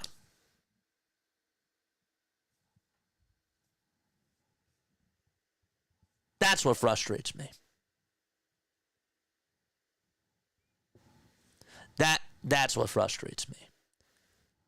We don't talk about this, but we are so bad at fouling at the end of games, and we haven't had a lot of situations like that this year because we've lost by a lot of points or we've won pretty close, it down to the wire where we've had the lead, and yet teams were fouling us even though it was close. We are so bad at fouling when we have to. So I didn't like that. I didn't like that tonight. And I thought that was the worst thing. Malik Monk, to his credit, made both free throws. He was 12 for 12 from the line. He stepped up for them, but we allowed them to. They were off the hook in that fourth quarter. And we were extraordinarily playing very good basketball. We were winning the first 45 minutes of this game, but you got to play all 48. We had this in our hands, and poof, it went away. I do want to hear your thoughts on this collapse. Are you upset about this collapse? I know that a collapse is a collapse, but I'm not angry. I'm upset about it. it's more painful that we were doing so well without Embiid and we lost this game. But am I, like, angry about it?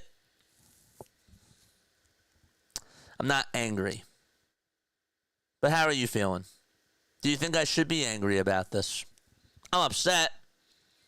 I'm not angry, though. I'm a little bit calm about it today. Part of the reason why is because I'm a little bit tired, too. How are we feeling about this collapse? Hopefully we get some motivation tomorrow. Says Jane. Tough loss for Philly. I thought that they had the W. I think everybody did, too. And what went wrong down the stretch was that we turned the ball over and we took our foot off the gas pedal. We did. We gave this game away. We gave it away. When you stop going after rebounds, when you stop boxing out, when you stop tipping it out to other teammates, and you can't make your shots, or you're just turning the ball over and you're being too passive, which is what Paul George did a couple of times, how are you going to close out games? Joel Embiid has to play back-to-back games. We don't have a closer. I do think that Tyrese Maxey's a closer. He did not close it tonight. Maxey was a closer against the Spurs. Tyrese Maxey could not close the deal tonight. And I needed Tyrese Maxey to do that. Paul George is not a closer. He's good at shooting.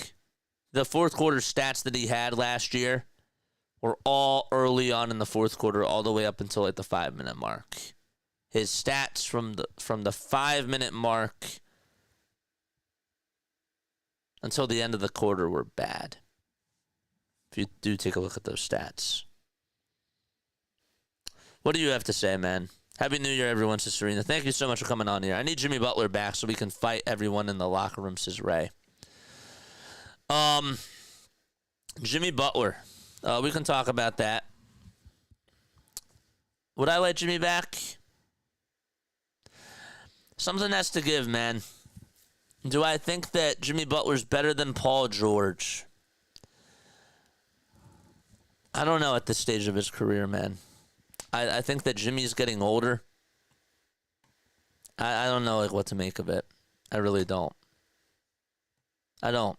I have no clue. I like Jimmy Butler a lot, too. I've always liked him, and I never thought that the Sixers should have gave him away. Thought that they should have paid him over Tobias Harris. I do. Even though Tobias Harris was having a very good year that year, he was. I still think that we should have gave him more. Butler's averaging more points per game, JJ. Always the number one scoring option on that team. He had 9 points. I mean, he had a very nice game against Detroit. He had 35 points, 19 rebounds, and 10 assists in that game. But Butler, man, his three-point shooting, it's not taking a lot of threes.